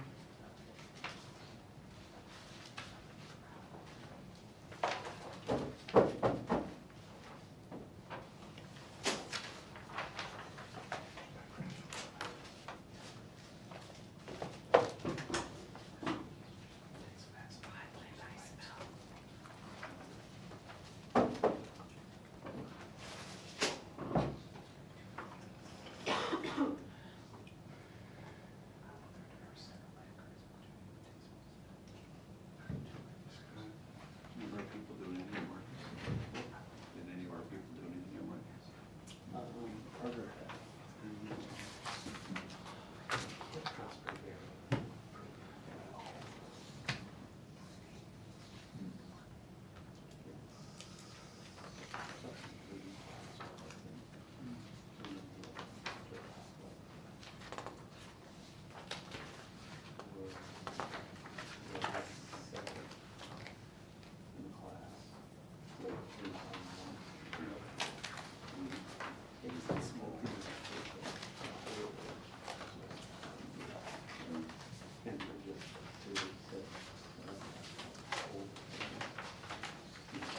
So is this the fee that goes out to?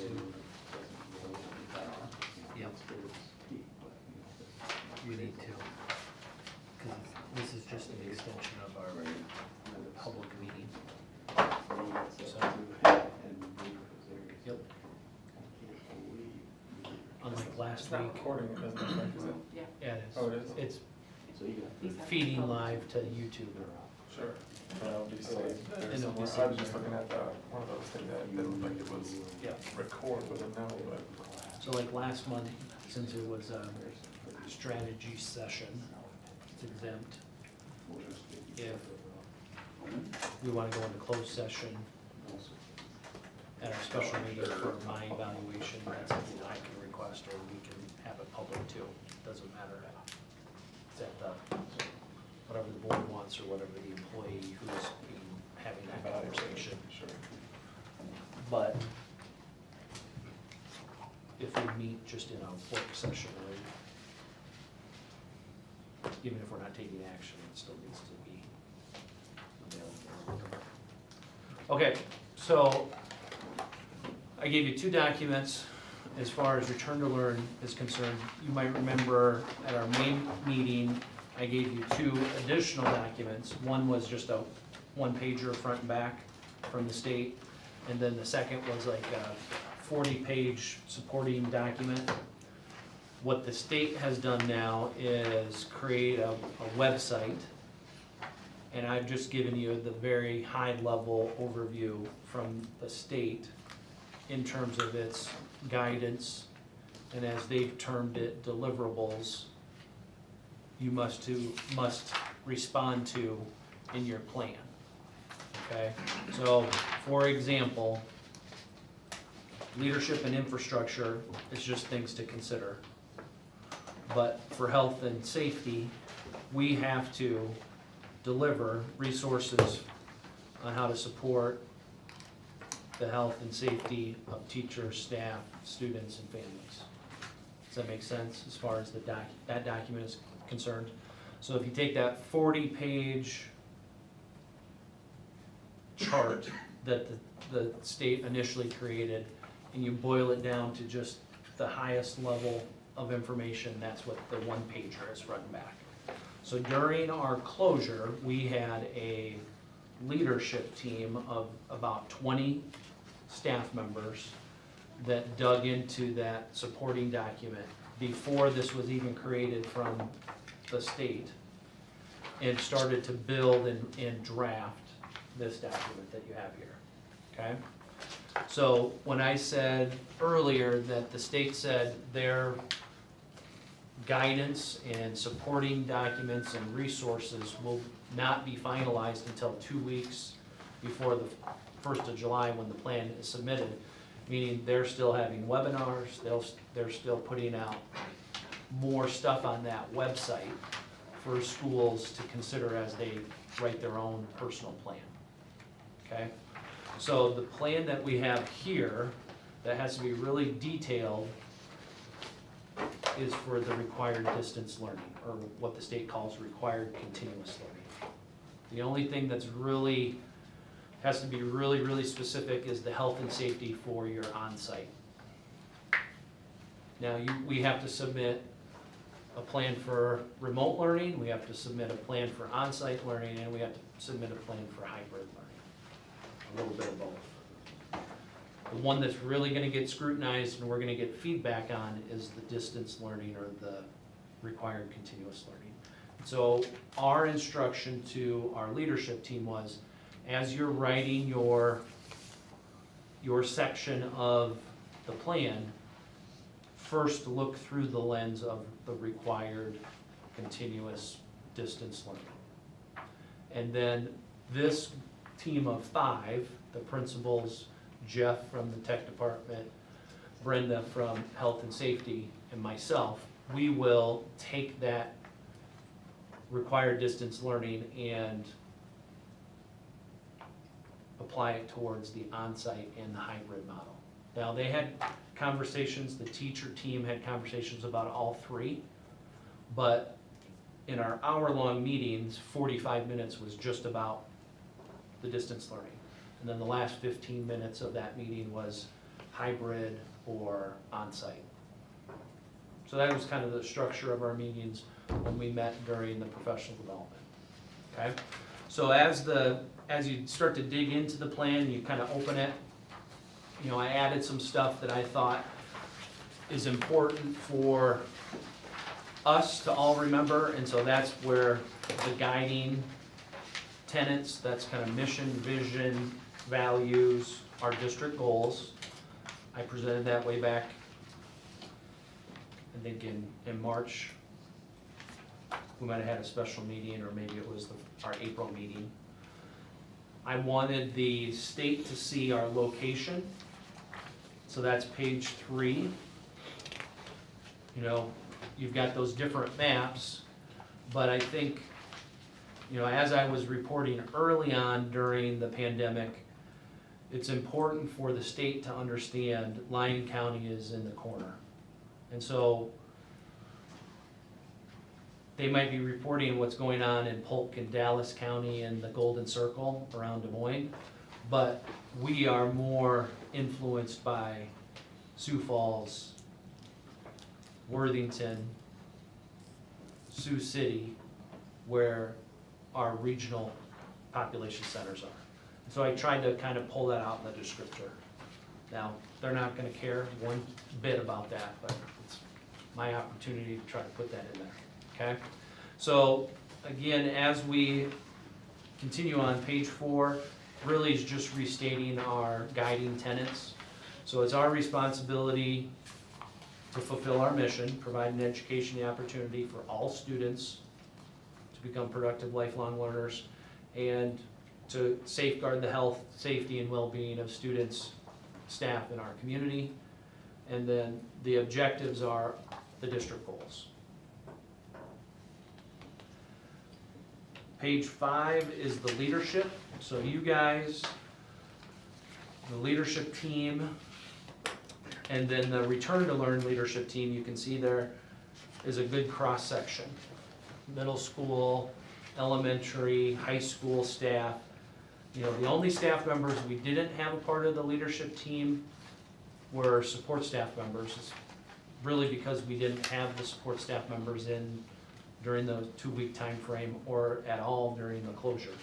The only support staff members, really, I'm leaning on the leadership team. So Jeremy, when it comes to transportation, Steve, when it comes to maintenance in the facilities, Jackie when it comes to finance and making sure we're, you know, allocating our resources appropriately, so on and so forth, okay? And then the subcommittees you can see listed down there at the bottom, if we take all 21 of those people, again, based upon the state's guidance, we had a health and safety, a mental health, social emotional learning, student and staff learning, infrastructure, and equity subcommittees.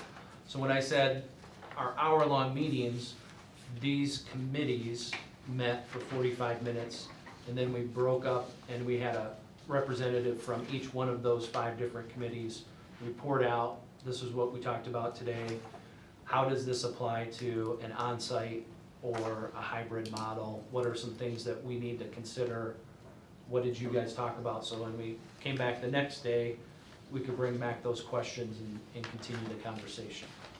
So that's kind of how we structured it. One of the things that we decided is we needed to make sure we're being as transparent as possible. That was one thing that we learned a lot during the distance learning, is communication is the key. So whether that's from the leadership team or whether that's from the classroom level, we wanted to start to spell out what our expectations were when it came to communication. What became my method of delivery is every Friday I sent out an email, and it came through JMC.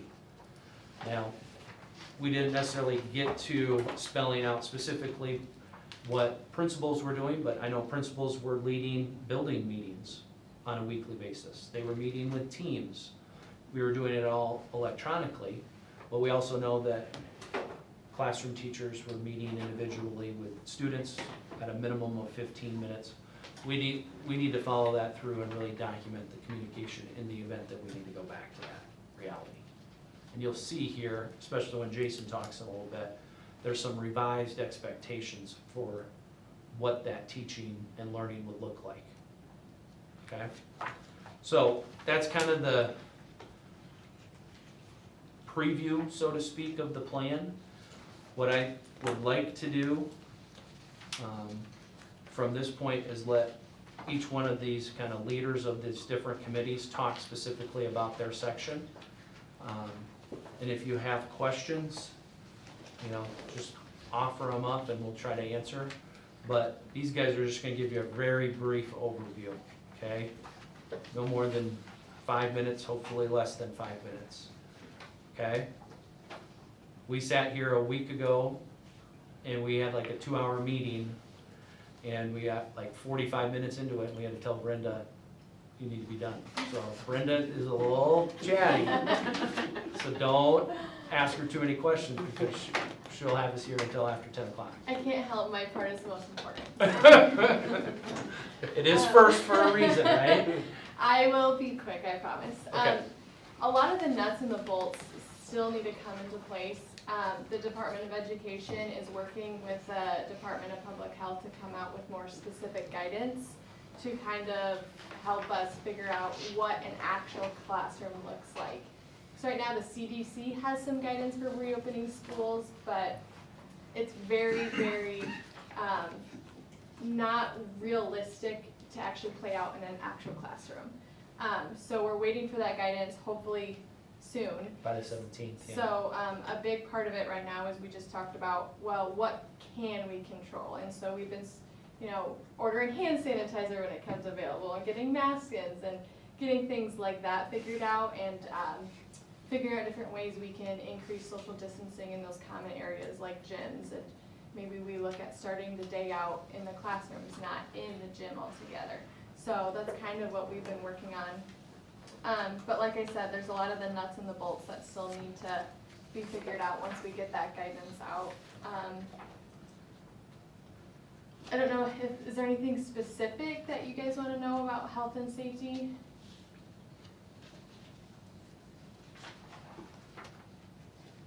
You can see, like Brenda talked about, the conversation was resources first, procuring those, the PPE, right? And the sanitizing and the disinfecting stuff. Then we talked about student safety, That's our number one priority, and we didn't go into the detail, which is on page 9, when it came to workplace safety.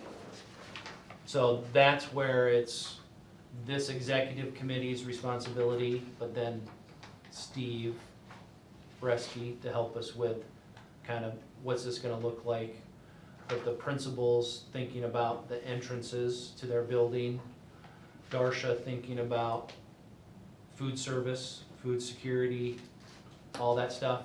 I mean, I met with Darsha to talk not only about the stuff that she had in the agenda today, but she has webinars every single day from the US Department of Ed, or US Department of, USDA, about how to safely reopen.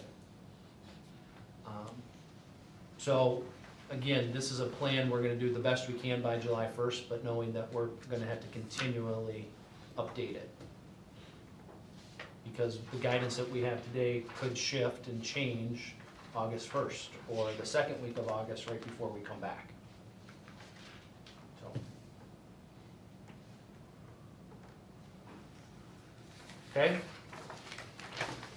Mr. Harmon, you wanna talk about mental health, social emotional learning? We met as a group and kind of, we did more analyzing of what occurred in the current pandemic time there.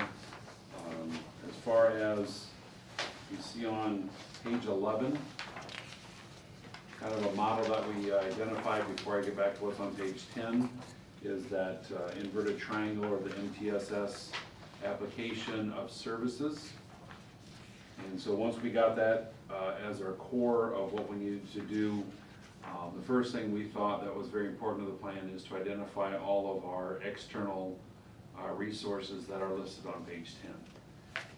That is very crucial as far as the school district to know not only something is wrong, but then know what application of resources can be applied to it. So the biggest thing that I can tell you about the mental health and social emotional is identification of the students coming back, trying to get a hold of families or individuals as they get older, and they can tell us how they're doing mentally before or as they return, so we can help them before it's too late, like 4 weeks or first quarter into the school year. And that's where our first universal strategy, or tier 1, came into on page 11. We've talked about that the whole time. Building relations with students and families was the utmost area to focus on. Then the yellow section of that triangle, as students are identified of not participating or kind of losing track of them, how we find out who that person they do trust is to try and get a hold of them. We made it a goal for the district to contact every student every single week. And of course, for those students who kind of fell off the map, then the pink or the bottom section is how do we get that person re-engaged to make sure that they're doing okay, both mentally, socially, physically, and all those things. And we came up many times that, we're talking about kids that may be raising siblings in a house all day by themselves, and yet we want them to do school work and that. So that was a very hard question that the group faced. Then when we turn to page 12, the last part of it, what we kind of wanted to do is also give teachers a framework to follow, and that if you see there, if you click on that, if you're online, you can see a flow chart that we created with the group of kind of some guidance to teachers saying, okay, some of our risk families that adult communication doesn't happen on a regular basis, or it's a negative adult conversation like bill collectors, those types of things. So to give that teacher a guiding timeline of what to do and when to do it. For example, if a teacher or a student doesn't reach out the first week, don't jump the gun and say, oh my gosh, they're in trouble. Maybe take another week because that family may not feel necessary to communicate back. Those types of things. So, we tried to deal with a lot of different scenarios there with our families in our district. And then again, we get into the two-way communication and just so that, making sure that our teachers are getting that communication, but also that we're communicating with each other as far as making sure that if a kid's at risk, that we truly have them identify that risk. And then of course, external experts allow those students or those families to get what they need to be successful and to work through those different scenarios, so. Any questions on the mental health or social emotional learning section?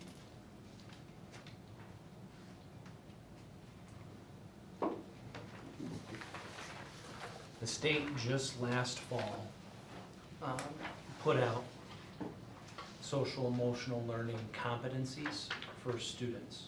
So when we had staff in last week, we hadn't even put it in front of staff all year.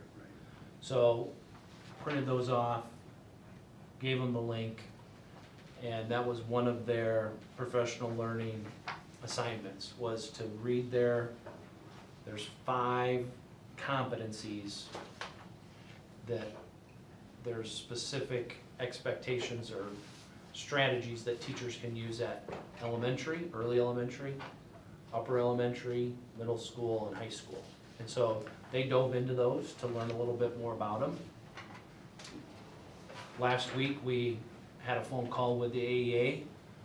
They're gonna help support us with social emotional learning next year.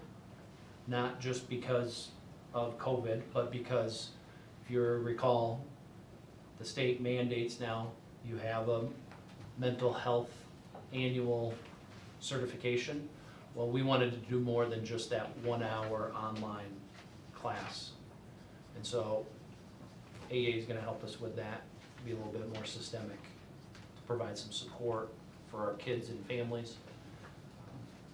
But then, you know, mental health is a concern not only for kids and families, but for our staff members. So another one of their assignments last week was to watch a 1 hour webinar about educator mental health, what you can do to take care of yourself, especially during the COVID pandemic and isolation and things like that. We got a lot of positive feedback from staff. Not only take care of yourself, but what are the warning signs that I can look for in my peers, my teacher peers, my support staff peers, the paraeducators, the cooks, so on and so forth. So it's kind of a dual, two-pronged approach when it comes to mental health.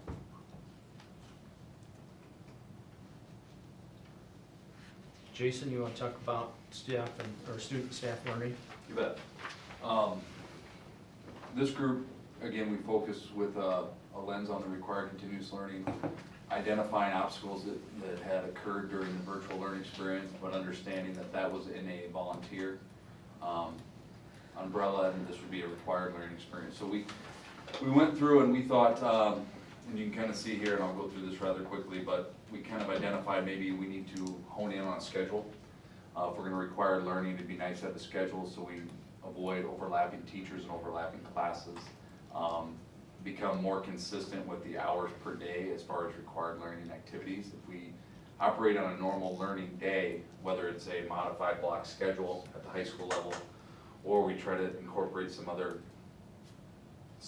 you know, scheduling possibilities, we think it needs to be more like a traditional school day, not necessarily just kind of a free-for-all, kind of what the volunteer experience kind of alluded to. So we kind of honed in on some of those things without trying to get too bogged down in the details, because we did have such a diverse group. What happens in the elementary is going to be a little bit different than what we're capable of doing in the high school, and vice versa, where a high school student is independent enough to work, you know, an 8 to 3 day in the classroom virtually, where an elementary student would be dependent on maybe an adult, so we'd have to be accommodating those evening hours. So we kind of didn't get too into those details because we could have went down a rabbit's hole and not gotten out, because everybody's grade level is going to look a little bit different. But we did identify that we need to have a schedule in place. We need to have maybe not specifically hours of schoolwork per day, but try to emulate what a typical classroom schedule would look like and the work that goes along with that. So that's kind of the scheduling aspect, which I think would clear up a lot of the differences between the volunteer atmosphere we were working in and then the required learning environment. Obviously, the data that we need to collect is kind of what essential learnings did we miss, what achievement gaps now currently exist because we weren't able to hit on some of those essential learnings. So pre-assessing, whether informally or formally, between grade levels, having constant communication, collaboration with our staff, vertical and content teams. Our PLCs, our professional learning communities, will be a big part of that next year. with our Wednesday early outs, to get those teachers together so they can identify those kind of essential learnings that may have been missed or maybe need to be touched on again and enriched. And so we're looking forward to those communications. We've already had some of those things, and we're kind of focused on just-in-time instruction. So, kind of continuing where we would have left, where we started a new school year, but identifying that the kids are probably gonna need some extra assistance in this area. So we need to focus in on that, and whether that's in a traditional setting or an online environment.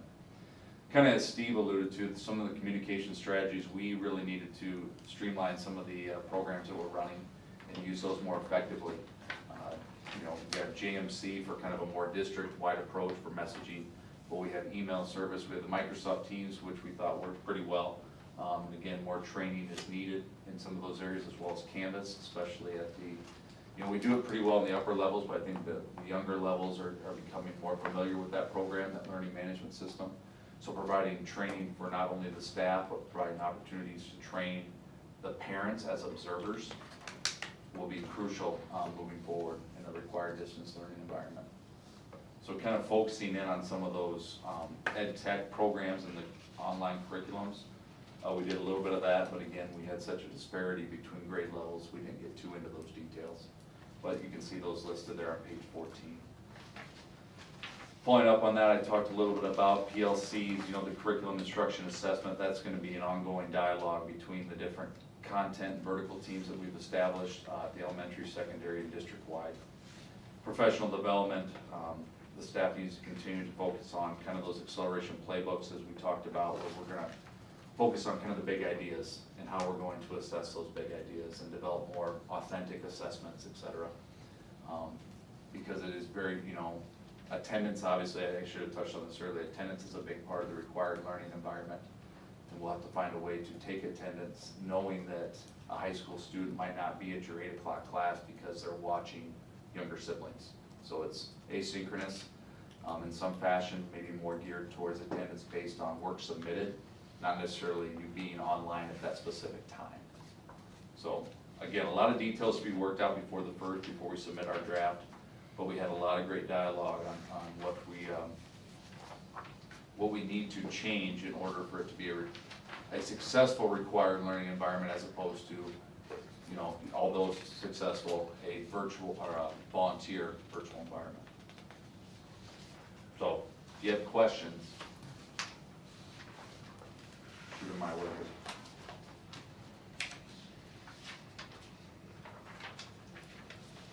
There's obviously a lot of challenges when it comes to the delivery of distance learning,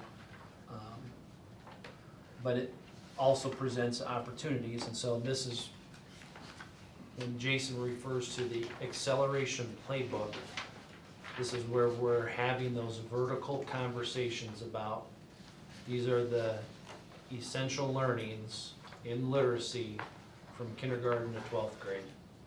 And so when he's talking about just-in-time support, we know the last 9 weeks of the year, kids weren't maybe exposed to those essential learnings. They might have voluntarily participated, but the research tells us, do not spend the first 6 weeks of your school year trying to teach what you were going to teach at the end of last year. Instead, identify the skills that kids need at that particular grade level, and if you need to add a booster lesson before you get to that concept because they didn't get it at the end of the school year last year, do it just in time. Don't try to cram in what you missed to the first month of next school year. So we're talking about that acceleration playbook. How do we accelerate kids as they enter the next grade level? So the PLCs, or the collaborative teams, are the vehicle for us to get that done. I'll just mention the first grade team. They had some questions about that acceleration playbook, so those 3 teachers came in last week. Mr. Harmon and I sat down with them and said, okay, let's look at your literacy playbook, your math playbook, your science, and your social studies playbook. They had good components in all 4 of them, but they needed to clean some stuff up. So they had really good, big ideas, I thought, in the science. They needed to take that type of thinking and apply it to their literacy. But what they did really good in literacy was maybe come up with the learning progressions that they hadn't yet done for science. So they need to take that process that we taught them, that collaborative conversation process that they'll have every Wednesday afternoon next year, and put that into place to talk about those 4 core areas.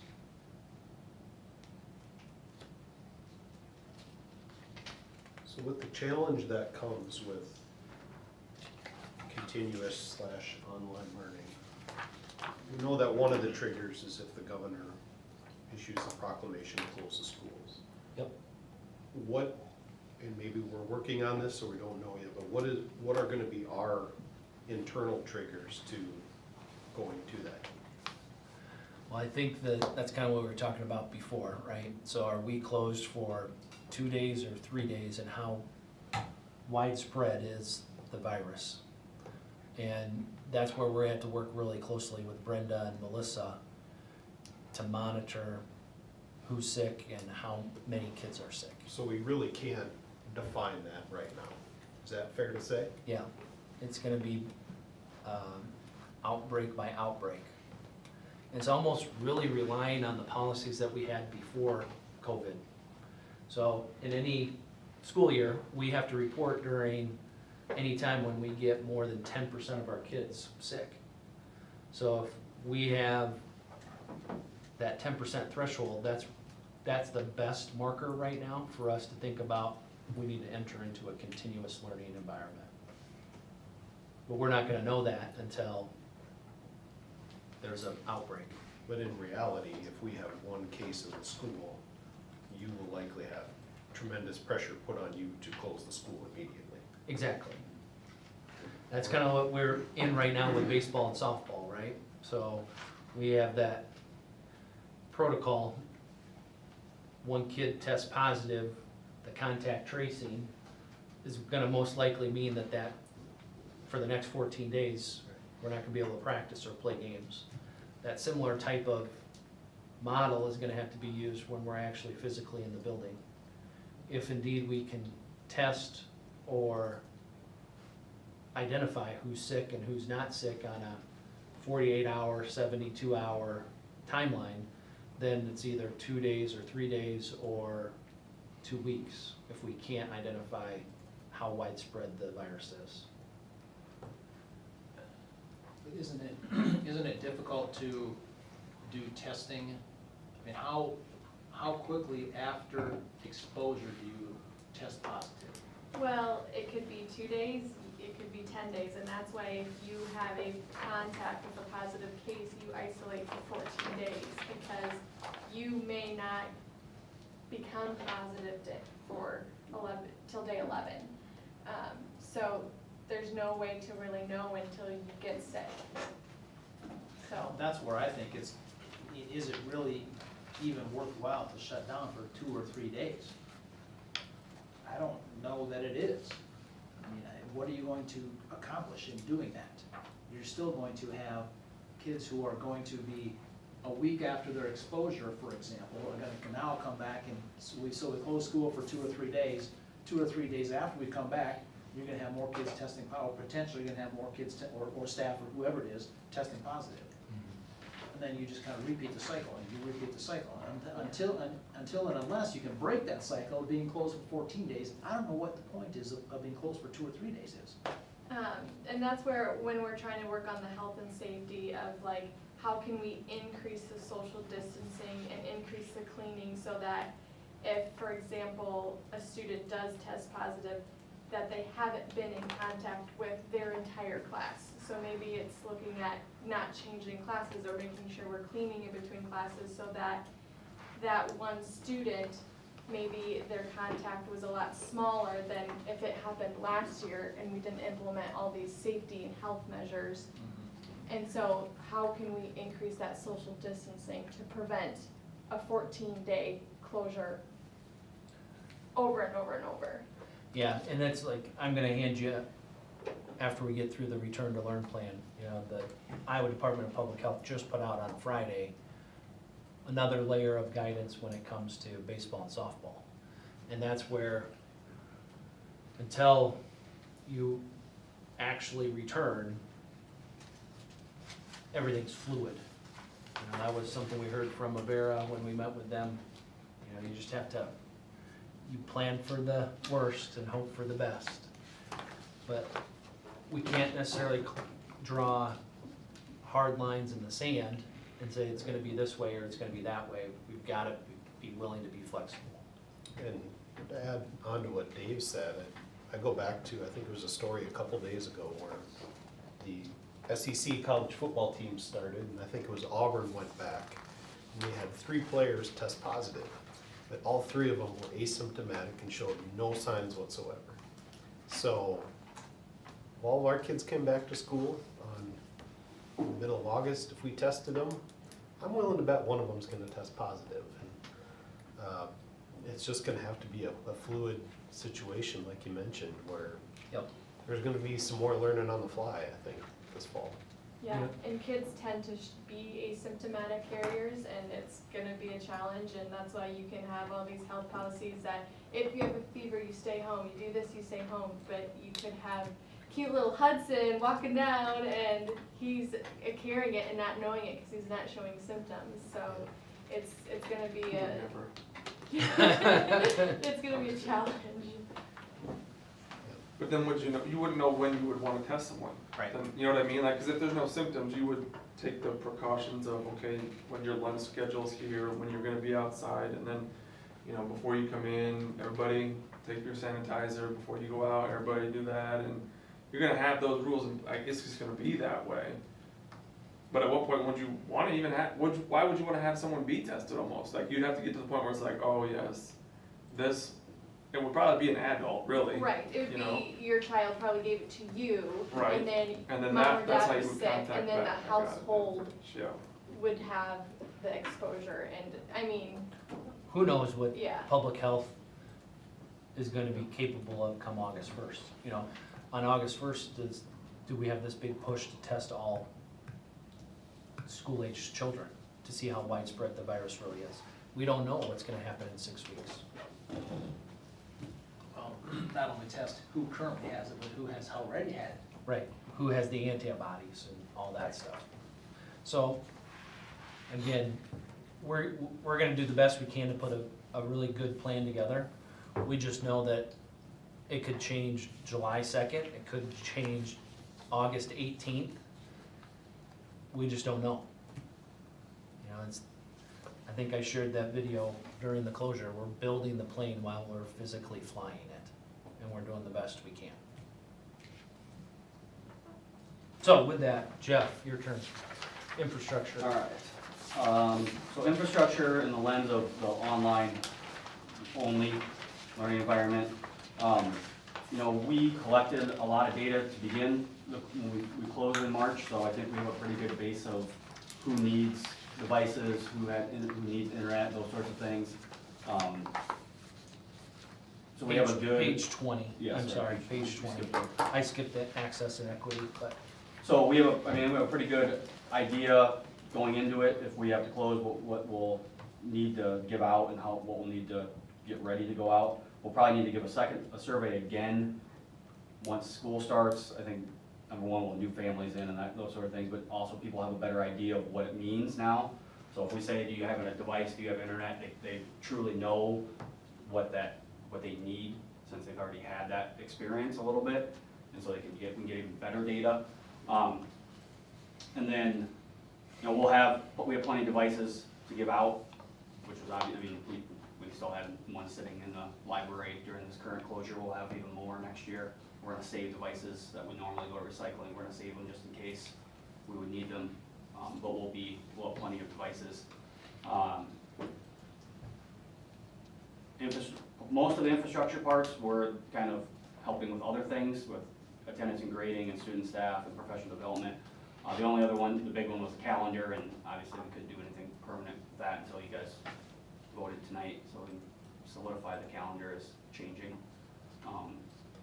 But infrastructure was kind of a weird one when it comes to looking at it just through an online learning environment, because we're not responsible for everyone's home infrastructure and those sorts of things, just device, and that's basically it. The state just last Thursday, put out a gigantic needs assessment data bank for districts to put their own survey together. We feel like the surveys that we administered were good, gave us good information, but like Jeff's talking about, at registration, when we register families and kids this time around, we'll have an assessment. And then probably that first week of school or second week of school, we'll do another assessment. So we realize that we're surveying our families to death, but that's vital information for us. The better participation we get from those surveys leads us to better planning for how we're going to not only provide the continuous learning, but the needs so that we can connect to those families that have limited access. That's really the purpose of the needs assessment, is really trying to identify those families that have difficulties. All right, I'm gonna back up to the access and equity on page 18 then. When we're talking about access and equity, for the most part, we're talking about our students and families that have been entitled for one reason or another. So they have a learning disability, so they have an IEP. They're have a learning difficulty or a learning exceptionality. So title, ELL, TAG, any of those academic or interventions or accommodations or services that are provided. So the state really focused on 3 categories: special education, ELL, and then our at-risk. So we feel very confident in special education. Our special ed teachers did a really good job of connecting with our special ed families. Not saying that every family had a positive experience or we were able to connect physically when we wanted to, but on the whole, if we're using that 80% threshold, we met that 80% threshold from our special ed department. Our greater challenge was our ELL population. Not only the communication barrier, but that's where we started to see the barriers when it came to the infrastructure. Okay, so we know we've got a lot of room to grow in ELL and then the at-risk in general. Not only the health concerns, those that might be more at risk, but really number 2. Again, limited access because of internet. And so if you remember, we said you can come to our parking lot to use the internet. We just provided a lot of paper packets, and just, it's really a one-on-one problem-solving process when you get to the at-risk and the ELL kids. And it's the staff and it's the adult that has a connection to the student or the family that's going to win the day when it comes to any of these students and families that have limited access or equity concerns. If they don't feel like they have a good relationship with an adult in our building, in an on-site learning model, it is only magnified when you're in a distance learning model. So it's being really intentional, kind of going back to what Mr. Harmon talked about with mental health and social emotional learning, that inverted pyramid. These are the things that we're doing for all kids. Then we start to try to identify that one staff member. If no staff member's been able to connect, then we've got an at-risk team, principals, counselors, Jeff Jager, and then they do the targeted stuff. Just like we did with food, right? We delivered food to families that called in. If we need to make home visits or we need to do something as a targeted intervention for that top of the pyramid, the 5% of our student population, then we're doing good. But if all of a sudden that at-risk, special ed, ELL, all of a sudden it's 15, 20%, we've got some really big concerns. And that's where you hear some of the horror stories from larger districts that are really concerned about access and equity. For us, because we have really good relationships, and for the most part, our families have internet access, and we were in a one-to-one environment, we were in a better situation than others. But we want to just make sure that Were we able to connect with everyone during closure? Or were there still a few that just? there still were a few that chose not to participate, or we were unable to connect with. Very small, less than 5%, but yeah, there was still a couple families and a couple students that just could not engage.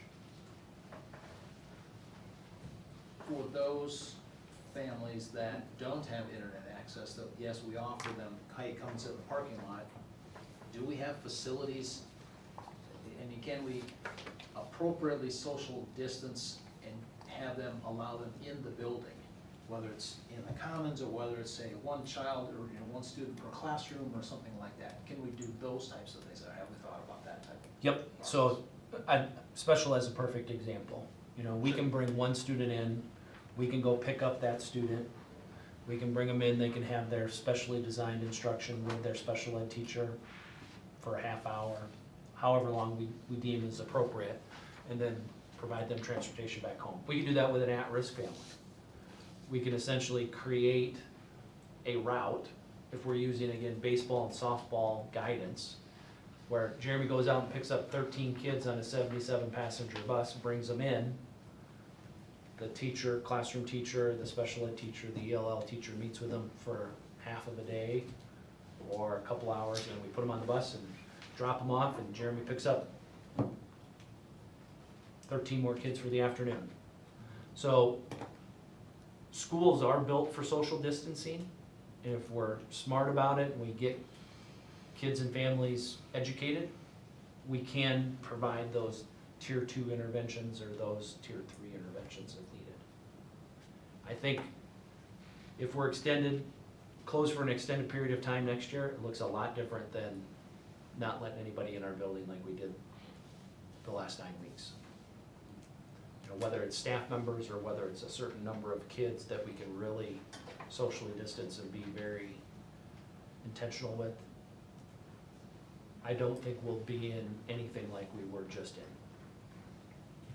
I mean, in theory, it could be something where it's Monday, Wednesday, the upper level of the elementary, or you know what I mean?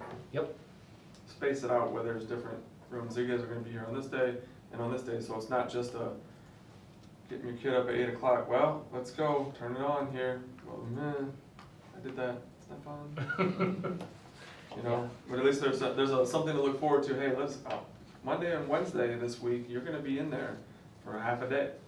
And you won't be able to high five your buddies maybe, but you're gonna see your teacher, you're gonna be in your school, and you can go back home and stay in that fight.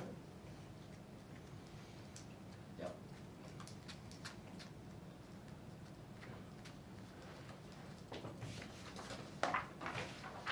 Okay, moving on, the last couple pages, financial resources allocations, $56,000 is what the CARES funding. Now, whether there's a second round of stimulus money coming, we will see.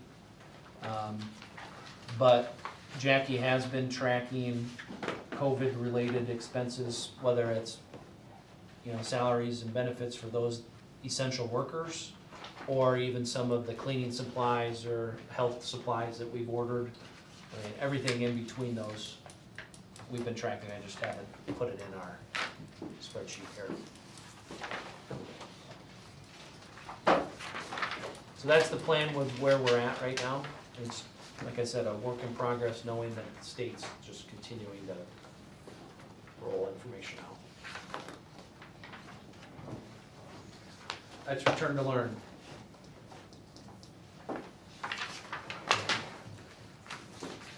Questions for these guys?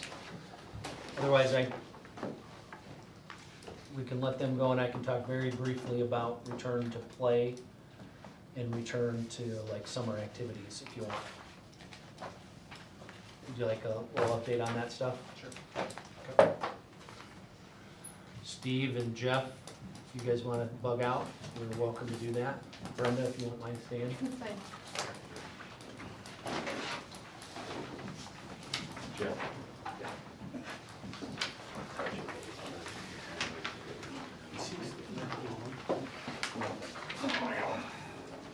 Sorry that left hand is short on it. Did you get it? Same. Yeah.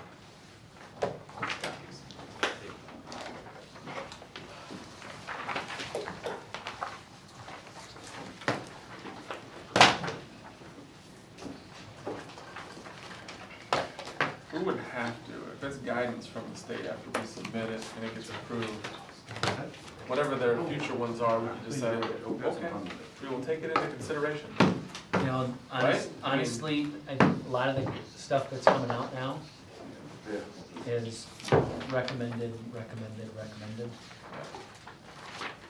But it's not a mandate of, here's what you need to do. Yep, the only mandate right now is you have to submit a plan. You gotta submit a plan. And then they've been very honest about the plan's gonna change. And so, do the best you can. Invest the time now so you don't have to do it at the last minute, but Sure. create a skeleton of what you want it to look like. And then, as public health or other agencies advise, Sure. just be ready for it to change. Okay, return to play. I just put some dates down, it's just the way I kind of work. And I just want to walk everybody through this. Jason, there might be some right on that corner right there. So, a week ago Sunday on the 31st, baseball and softball teams had their parent meetings. Baseball team had face-to-face, softball had virtual. Practice began 8th through 12th grade. So here in Rock Rapids, the 8th and 9th graders are practicing softball, and then the 8th through 12th graders are practicing baseball. Okay? Today, many of you, including me, had rec ball started. And the big kind of question is, 7th graders are left out because there's no junior high sanctioned through the athletic associations. Rock Rapids decided that they were not going to support 7th graders in their rec leagues. Thankfully, Steve Harmon and Nate Austin have stepped forward as parents of 7th graders to lead softball. Now they're working with Dan Cruz to put together a schedule of games with those teams that are in communities that are in a similar situation to us. Dan's even reaching out to those rec departments to try to find some games. Baseball's a different thing. So Justin Christensen and Sean Van Wy, typically with that group of kids, has done something after junior high baseball's been over. Well, those two guys are busy during the day. They asked for practice time. Well, the fields are spoken for after their work hours. Whether it's rec league games, whether it's fast pitch softball, there's just not field availability. So we want our 7th graders to participate and to play. Problem is with bringing our 8th graders up and trying to maintain social distancing, we've taken Kyler Huseman and Dale Jansma to help with high school practices. So we're at a place where 7th graders are still on the outside looking in. Again, Justin Christensen specifically has requested the school assist parents with practice, and much like we're doing with softball. Problem is, we don't have really anybody that we've been able to identify to help. Now, Jason's coaching baseball. I'm willing to help. I've coached baseball in the past. I've coached this grade level in the past. But I didn't commit to anything. I just said, I would ask you guys tonight if you guys would be willing for 2 hours from 10 to noon, which is when the 7th grade would typically practice in a typical year, if I had practice with them. Now, whether that's 5 days a week or that's a couple days a week, we'd have to figure it out, depending upon the schedule. But I wanted to ask you guys if you're comfortable with that, if you'd rather us continue to try to find somebody in the community, or whether we just push back on the city or the parents to try to coordinate that. So what's like others, you know, we have, like you said, we have the rec league and things, and what's the other communities doing? Is there 7th grade in the same position, or is there kind of a rec, or did some towns adopt a 7th grade rec? So West Lyon, it's parents that are stepping forward. George Little Rock, similar situation, they don't have a town rec league. Boyden Hall, Rock Valley, MOC, Sioux Center, almost everybody else in the Siouxland Conference, their local community rec programs took on the 7th graders. But Lyon County, it's really been pushed back to parents or those that have the flexibility in their schedule to support those 7th graders. I think it's fair to say that we approached the rec department and Yeah, we invited Angie to, you know, when the athletic associations, right. because I was fully expecting the athletic associations to say, we're gonna open up 7th through 12th grade, middle school and high school, or junior high and high school. Because it was like a Monday, they said baseball and softball was gonna happen. Wednesday, the governor opened up Little League, gave guidance for youth. And then Thursday was this guidance from the athletic department, athletic associations. And the athletic associations were unwilling to sanction. And Angie and the rec department had made a decision like on Tuesday that they were gonna continue to provide T-ball through 6th grade. And they just didn't have the staff or the capacity to take on any additional grade levels. So again, technically 8th graders can play up because they're, after their conclusion of their 8th grade year, they're considered high school students. So it's just this one group of kids that's on the outside looking in. After this week, when high school starts games, they're not practicing every day. Our 8th graders are still practicing. But why can't Tyler and Dale practice with the 7th graders? So how many 8th graders and freshmen are they supporting with you? So right now they're overseeing about, I think it's like 19 8th graders in their one practice. Now, we don't bring, we did bring one 8th grader out, but we, Yeah. Dale and Kyler for the 7th grade are working with those 8th graders, those 19 8th graders. Yeah, can't we do it at a different time frame? I know 8th graders are like from what, 9 to 10? Mhm. Why can't 7th graders come from 10 to 11? On the days we play games. On the days we play games. Even if it's on the high school baseball field, if the other fields aren't available, isn't that a possibility? Yeah, it's possible. I guess what I see is that comes back to Kyler's an employee of the school, the association that we belong to is not sanctioning that. There's a little bit of a gray area. Do we, you know, Kyler is technically paid by the school, but we're still utilizing his services in a more Right. legality, ethical manner, because we're social distancing those 18 to 19 kids. How many 7th graders are there? There's quite a number of 7th graders too that are out. I can't tell It'll be you. the same. So, Fif- what, more than 50. again, I'd what say I'm there's 15 or more. envisioning is 'Cause it I might would be just- there every day, but it wouldn't be all the seventh graders at the same time. So there would be either an hour-long practice with like infielders and an hour-long practice with outfielders, or a combination therein to keep us under 10 and appropriately socially distanced. Didn't we already put out communications that school coaches can help? Because we're using our seventh and eighth graders to help us at the high school level with the numbers that we have in that freshman reserve, eighth grade, ninth grade Right, group. so is that the reason, or because it wasn't sanctioned? With both, in reality. So because you're not a coach, it's okay. Is that a gray line for the school for liability issues? Still an employee of the school. But it's not, it's not any different than, Is it any different? At than the end of the Steve- day- than Steve helping out with his daughter at seventh Right. grade, I mean, Right. Right. Wouldn't you rather have a certified coach there? Yeah. that's, Kyler can do it. Not to say that you can't, but And I'm just looking at it. I guess what's the priority as far as our, Right.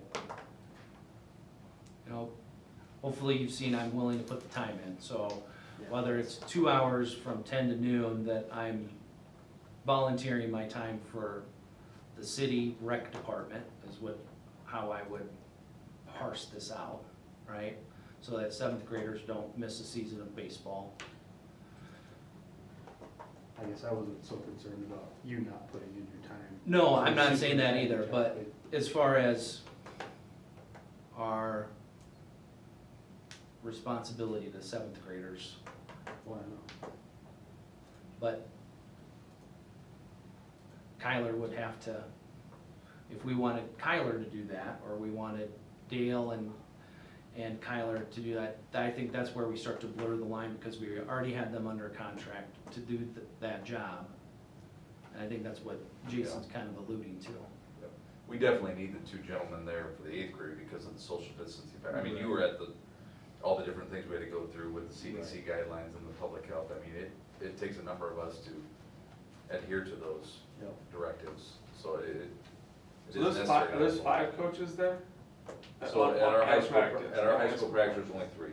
Okay, And But then at the their eighth- practice before ours, there's 2. okay, alright, Yes.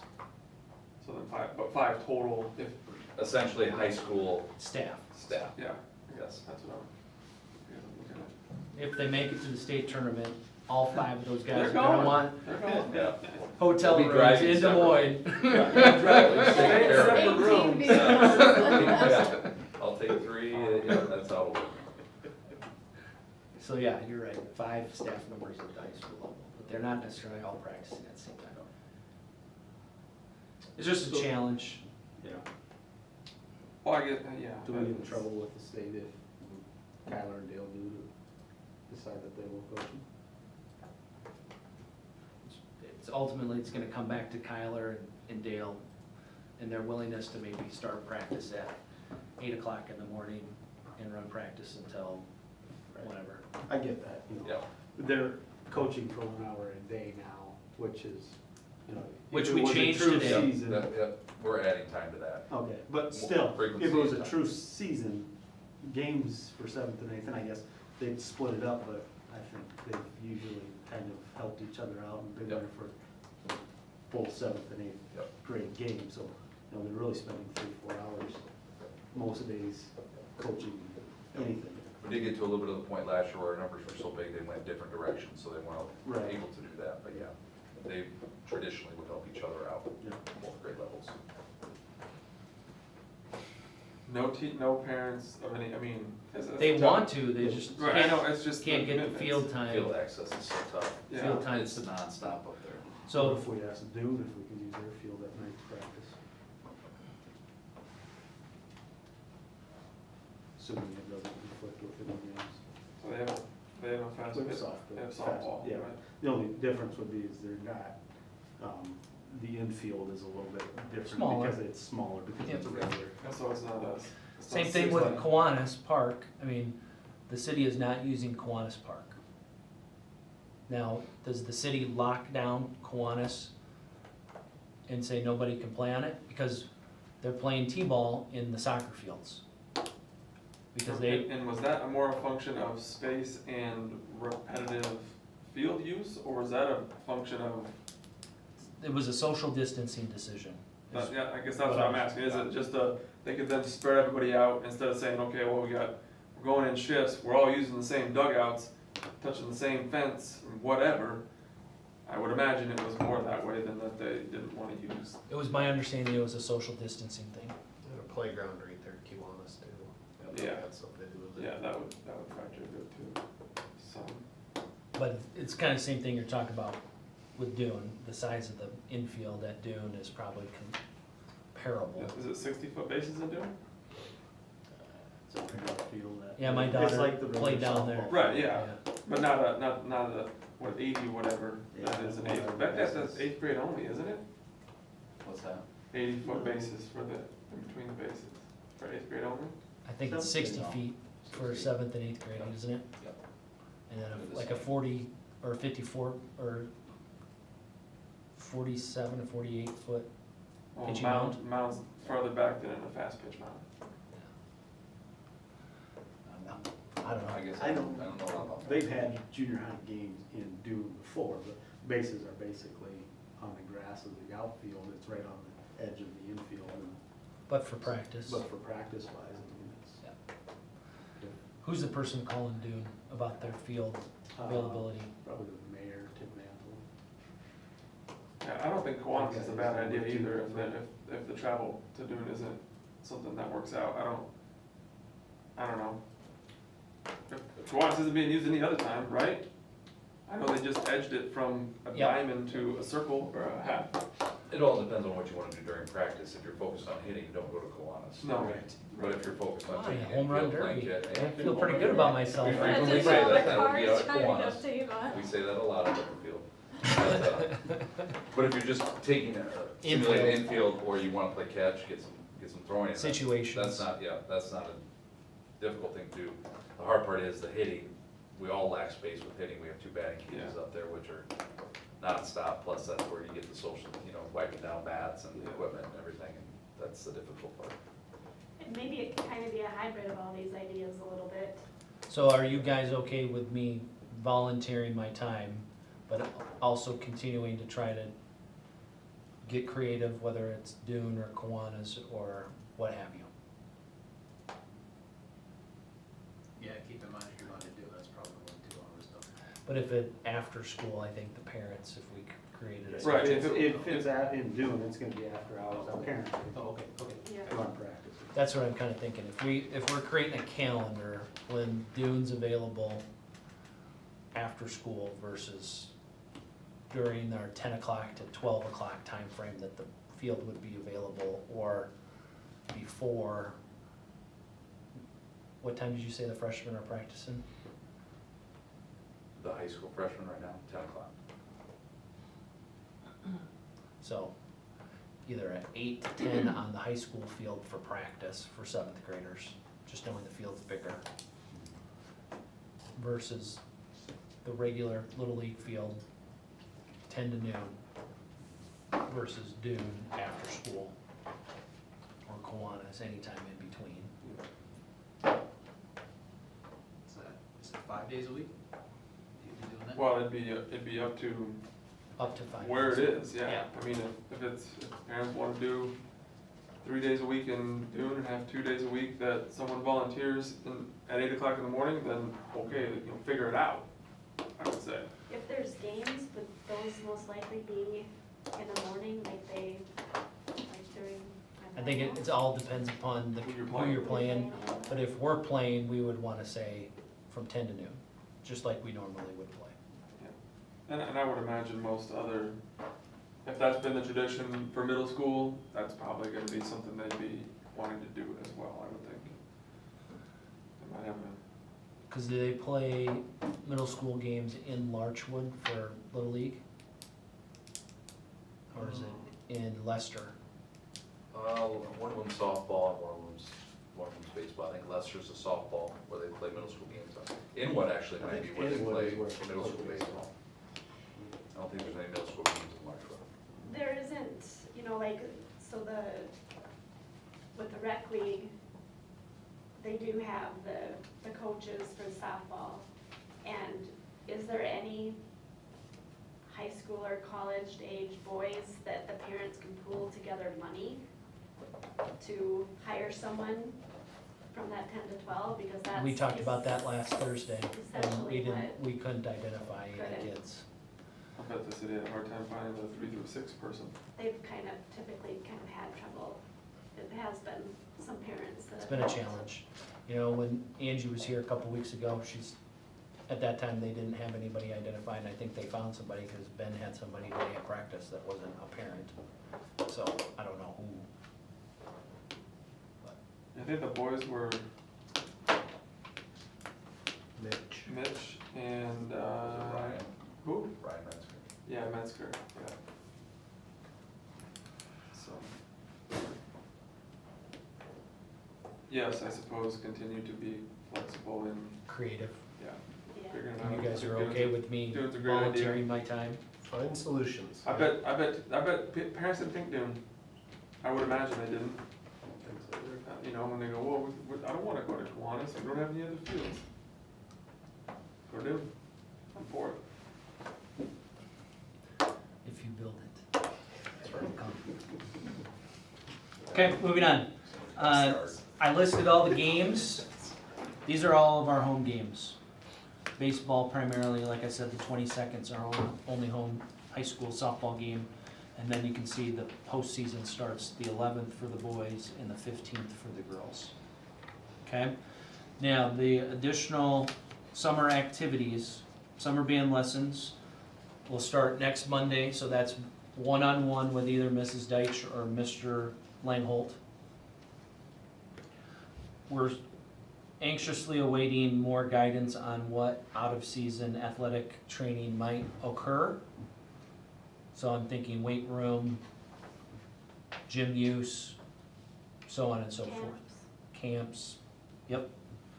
So the Athletic Association and the governor has continuously said there's more guidance coming. And if it's like it's usually a week or 2 weeks ahead of time, so probably next week or the week after. And then we'll have a week to 10 days to figure it out.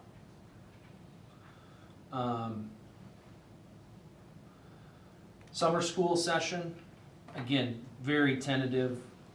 As I've talked to the principals, whether it's those 2 weeks in July or 2 weeks in August. Traditionally, we've done like a 3-week summer school program around literacy, our elementary kids that maybe weren't meeting benchmark, or title students that have been identified previously. Sam Cruz has done an ELL program. We've done extended school year for special ed kids. Those would be the ones we would target, in addition to recommendations and requests from parents of kids that maybe didn't participate or engage as much during the closure. So thinking about what that might look like for those kids is still at the very beginning stages.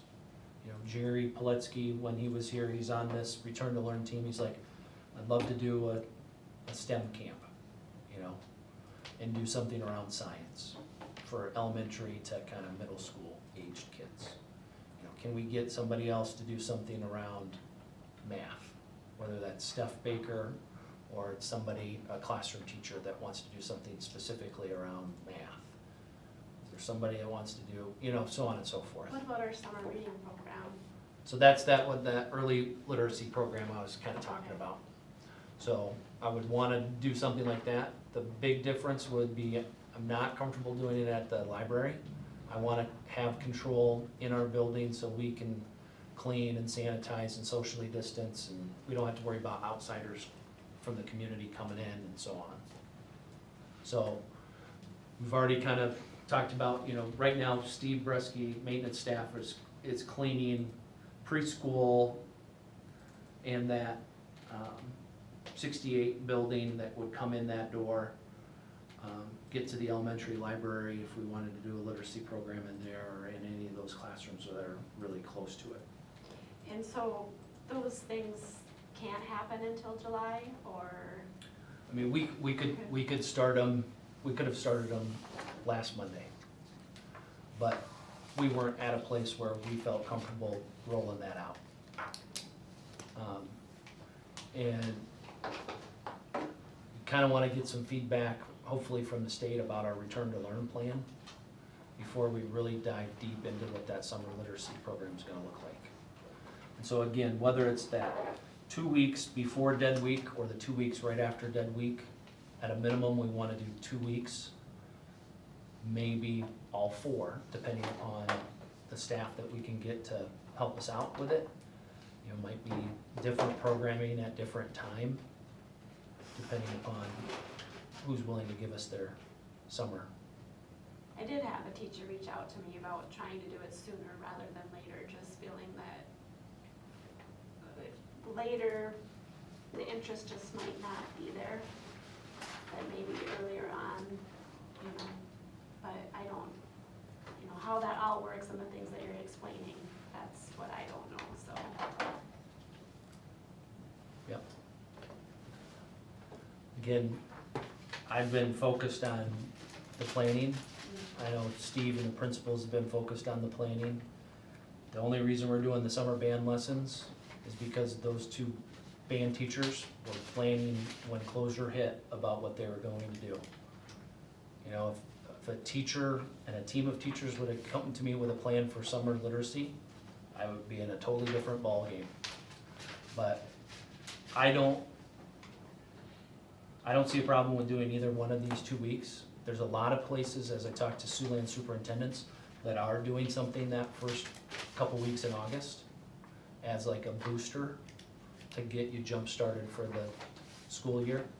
So, again, whether it's after the 4th of July or after the 1st of August, if we do a good job of communicating and reaching out to families, I think we're gonna get a similar type of participation. The real question mark comes is our staff.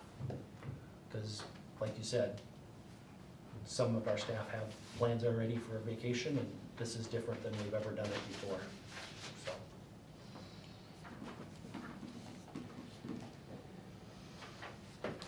So that's that. That kind of takes us through the summer, and then the calendar, like I said, it's 10 o'clock. I'm not gonna go into the other packet I gave you. But I think what is really interesting, and I'm just gonna point this out. So you'll notice the back of the very first page, we get an email from Tom Keating. He's the executive director of the Iowa High School Athletic Association. And if you look what is labeled page 3, it says fitness centers and weight rooms remain closed until July 1st, okay? And then you turn the page and you can see Dan Cruz forwarded us an email from Tom Keating on Saturday, June 6th. And you flip to what is also listed as page 3. And what did it say on Saturday? Refer to the guidance from the Department of Ed regarding fitness centers and weight rooms. Okay, and then you go into that guidance that came from June 5th, and it says use of school facilities and summer learning and activities. If you just read that information, the weight room could have been open. And so from Saturday morning until Monday morning, the guidance changed. And yet they made the email look very, very similar. Is our green space open yet? Our green space Yeah, is not. it is not. Other than the baseball field and the softball field.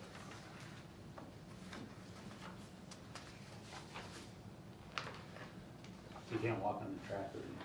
Not supposed to. Now, are we chasing people off there? It's just like the same reason why we didn't put caution tape on our playground. The city did, we didn't.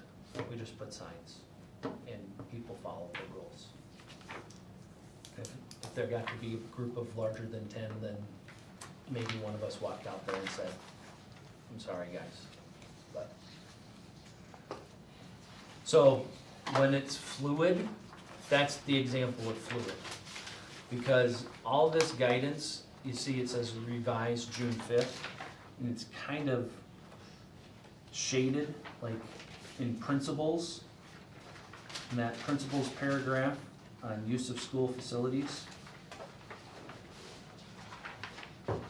they added language on Friday that said, the department defers to local districts. And so what did schools across the state do over the weekend? They started to make plans to open their weight room today. And then there got to be reports that weight rooms were opening across the state to the athletic association. So the athletic association between Saturday and today changed their guidance.